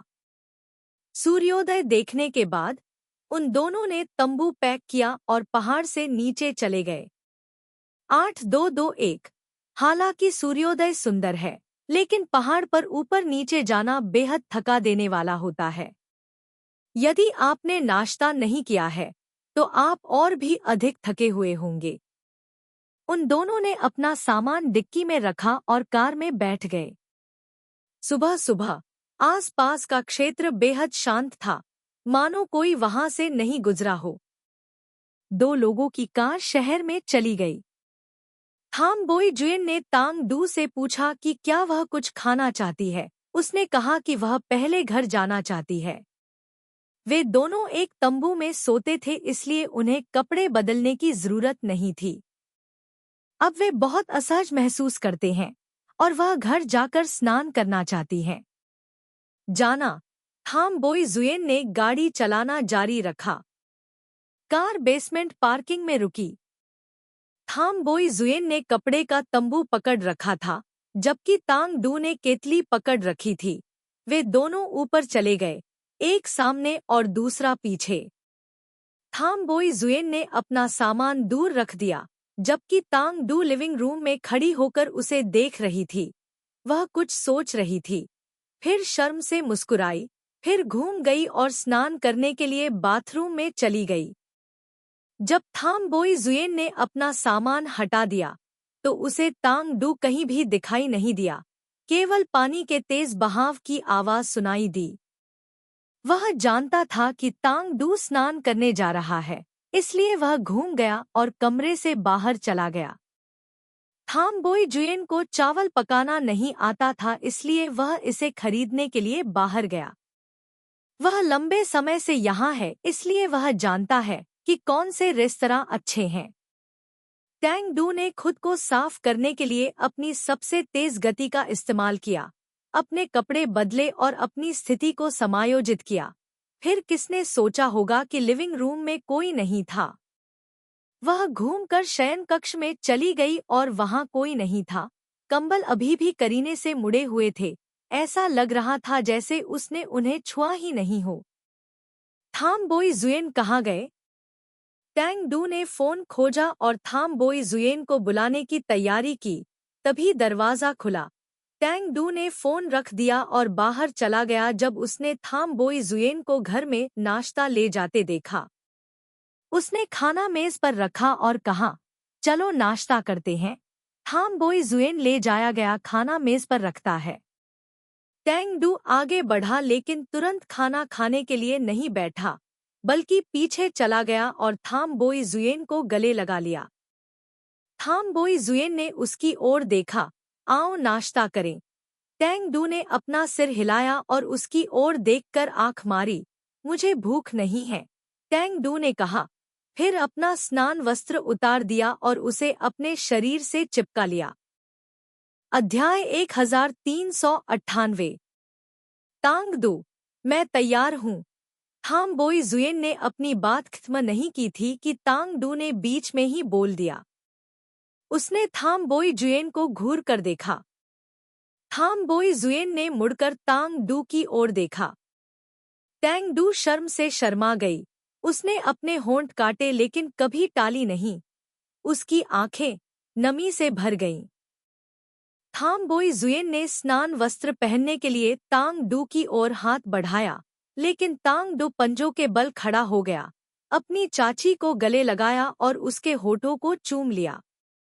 दरअसल टैंग डू की किसिंग तकनीक बहुत अच्छी नहीं है, लेकिन लोगों के दिलों में खुजली पैदा करने के लिए काफी है।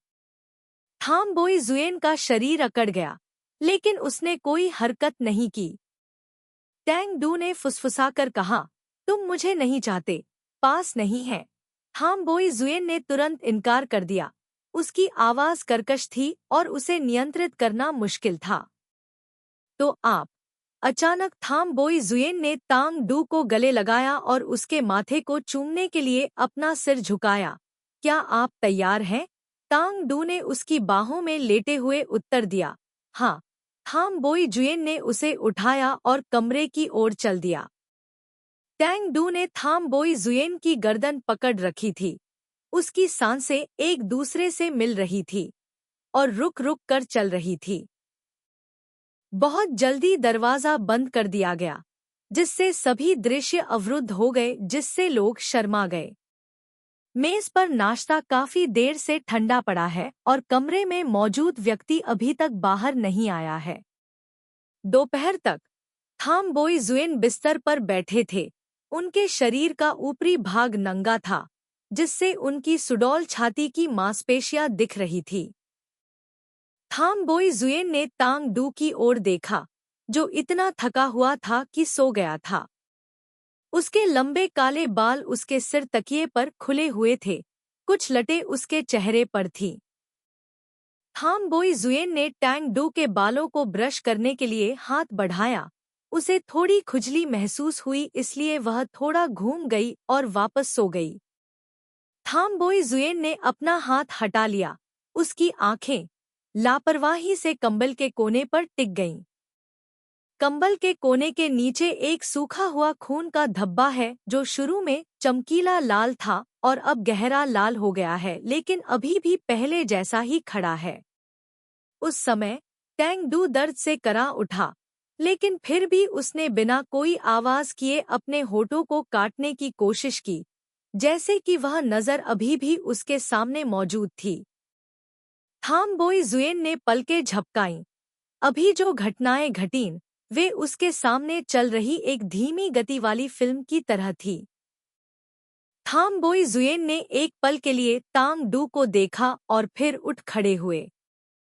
पहले तो उसने खाना बनाने की योजना बनाई, लेकिन पता चला कि उसे नहीं पता कि यह कैसे करना है। आवास के नीचे एक बहुत अच्छा रेस्तरां है और ऊपर भोजन लाना बहुत सुविधाजनक है। थाम बोई जुएन ने रेस्तरां को कॉल करने के लिए फोन उठाया। थाम बोई जुएन एक पूर्व ग्राहक है। वह खाना बनाना नहीं जानता, इसलिए वह हमेशा बाहर ही खाना खाता है। इसलिए वह कई बार खाना खा चुका है। फिर धीरे धीरे आपको इसकी आदत हो जाती है। कभी कभी यदि आप नीचे नहीं जाना चाहते तो आप किसी को इसे ऊपर लाने दे सकते हैं।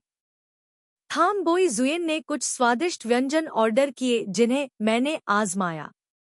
करीब आधे घंटे बाद लोग खाना लेकर आए। चूंकि रेस्तरां बहुत करीब है, खाना अभी भी बहुत गर्म है। उसने भुगतान किया, लंच बॉक्स लिया, मेज पर रखा और टैंग डू को जगाने चला गया। तांग डू अभी भी सो रही थी। थाम बोई जुएन बिस्तर के बगल में बैठ गई और धीरे से उसका नाम पुकारा। टैंग डू ने स्वप्न में अपनी आंखें खोलीं। टैंग डू ने स्पष्ट रूप से अपने सामने एक आकृति देखी, लेकिन वह नहीं जानती थी कि यह कौन थी। तांग डू ने अपनी आंखें मलीं। थाम बोई जुएन ने पूछा, उठो और कुछ खाओ। तांग डू ने खुद को ऊपर धकेलने की कोशिश की, लेकिन पता चला कि वह नग्न था। 8221 टैंग डू ने खुद को ऊपर धकेलने की कोशिश की, लेकिन पता चला कि वह नग्न था। अध्याय 1399 उसने खुद को ढकने के लिए सहज रूप से कंबल खींच लिया, इसलिए नहीं कि वह थाम बोई जुएन द्वारा देखे जाने से डरती थी, बल्कि इसलिए क्योंकि उसे अभी भी उसके सामने इस तरह सहज होने की आदत नहीं थी। टैंग डू ने अपने होंठ काटे और धीरे से कहा, भाई, मैं बाहर जाऊंगा ताकि तुम कपड़े पहन सको। थाम बोई जुएन बिना हिले बिस्तर के बगल में बैठ गया। उसने तांग डू को देखा। टैंग डू को इतनी शर्म से देखा गया, उसने भौहें चढ़ा दी और कहा, आप मुझे इस तरह क्यों देख रहे हैं? थाम बोई जुएन ने आगे बढ़कर तांग डू को गले लगाया, फिर अपना सिर झुकाया और उसके माथे पर एक चुंबन दिया। थोड़ी देर बाद उसने कहा, मुझे तुमसे बहुत सी बातें कहनी हैं, लेकिन मैं नहीं जानता कि क्या कहूँ। टैंग डू जानता है कि थाम बोई जुएन एक ऐसा व्यक्ति है जो अभिव्यक्ति को नहीं समझता है। तांग डू ने अपना सिर उसकी बाहों में रगड़ा और कहा, मुझे पता है, वह थाम बोई जुएन को उसके सतर्क और परिपक्व व्यक्तित्व के कारण पसंद करती है। मुझे नहीं पता कि ऐसा इसलिए है क्योंकि जब वह छोटी थी तब उसने अपने पिता का प्यार खो दिया था, लेकिन उसके मन में न केवल थाम बोई जुएन के लिए प्यार है, बल्कि वयस्कों के लिए भी प्रशंसा है। टैंग डू को पूरे दिन थाम बोई जुएन के मुंह पर प्यार शब्द लटकाए रखने की जरूरत नहीं है, न ही वह उन घटिया वाक्यों को बोल सकता है। थाम बोई जुएन का व्यक्तित्व कुछ ऐसा ही है। जहां तक अन्य प्रेम वाक्यों की बात है, टैंग डू को यह कहने दो, उसे यह करने दो। तांग डू। अचानक थाम बोई जुएन ने बोलने के लिए अपना मुंह खोला। तांग डू ने अपना सिर उठाया और उसकी नाक उसकी ठुड्डी से छू गई। टैंग डू ने अपने होंठ भींचे और गुस्सा होने का नाटक किया। तुम्हें शेव करनी चाहिए। थाम बोई जुएन ने इसे छूने के लिए अपना हाथ उठाया। उसने 2 दिनों से शेव नहीं की थी, इसलिए यह थोड़ा सख्त और दांतेदार था। उसने कहा कि वह बाद में शेव करेगा और फिर उसने टैंग डू का नाम पुकारा। टैंग डू ने आंख मारते हुए कहा, मैं सुन रहा हूँ। थाम बोई जुएन ने नीचे देखा, उसकी आंखें गहरी हो गईं। धन्यवाद, तांग डू। टैंग डू मुस्कुराया। किस लिए धन्यवाद? थाम बोई जुएन ने अपने होंठ भींचे और कहा, मुझसे शादी करने के लिए धन्यवाद। तो फिर मुझे आपको भी धन्यवाद देना होगा। बात करते समय टैंग डू ने जानबूझकर अपने होठों को छुआ। उसने जानबूझकर थाम बोई जुएन के होठों को भी छुआ। मुझसे शादी करने के लिए धन्यवाद। थाम बोई जुएन ने अपना सिर नीचे किया। उसने अपने हाथ से उसका सिर पकड़ लिया और फिर तांग डू को होठों पर चूम लिया। तांग डू ने थाम पेई जुएन को जवाब दिया।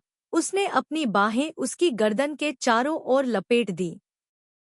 टैंग डू भूल गया कि उसने अभी तक कपड़े नहीं पहने थे, भूल गया कि उसे दोपहर का भोजन करना था। उस पल के उत्साह ने सब कुछ निगल लिया। मुझे भूख लगी है। असमंजस के बीच में टैंग डू ने फिर से बात की। थाम बोई जुएन की हरकतें तुरंत रुक गईं। टैंग डू ने कई बार पलकें झपकाईं। उसकी आंखें हंसी से भरी थी। उसकी पतली उंगली उसकी नाक की ओर इशारा कर रही थी। तो क्या आप नहीं समझते कि यह कितना दिलचस्प है? थाम बोई जुएन की सांसें तेज थी। उसने कर्कश आवाज में कहा, तांग डू। टैंग डू मुस्कुराया, मैं उसे खाना चाहता हूँ। उसके बाद खाना ठंडा हो गया। तांग डू खाना नहीं चाहता था और खड़ा नहीं हो सकता था। इसलिए वह ऐसे ही बिस्तर पर लेट गया। जिन पुरुषों को लंबे समय तक सेक्स करने से मना किया गया है, वे वास्तव में भयावह हैं। यह टैन डू के लिए स्पष्ट है कि उनकी शादी के पहले दिन वह बिस्तर से बाहर नहीं निकल सकी। जब वह स्नान करने गई तो अंधेरा था। स्नान किए बिना उसका पूरा शरीर चिपचिपा महसूस कर रहा था, न केवल उसके पसीने की, बल्कि थाम बोई जुएन के पसीने की हल्की गंध भी उसके शरीर से टपक रही थी। उसने स्नान किया और अपना नाइट गाउन पहना। जैसे ही उसने अपने बाल सुखाए, उसने थाम बोई जुएन को फोन पर देखा।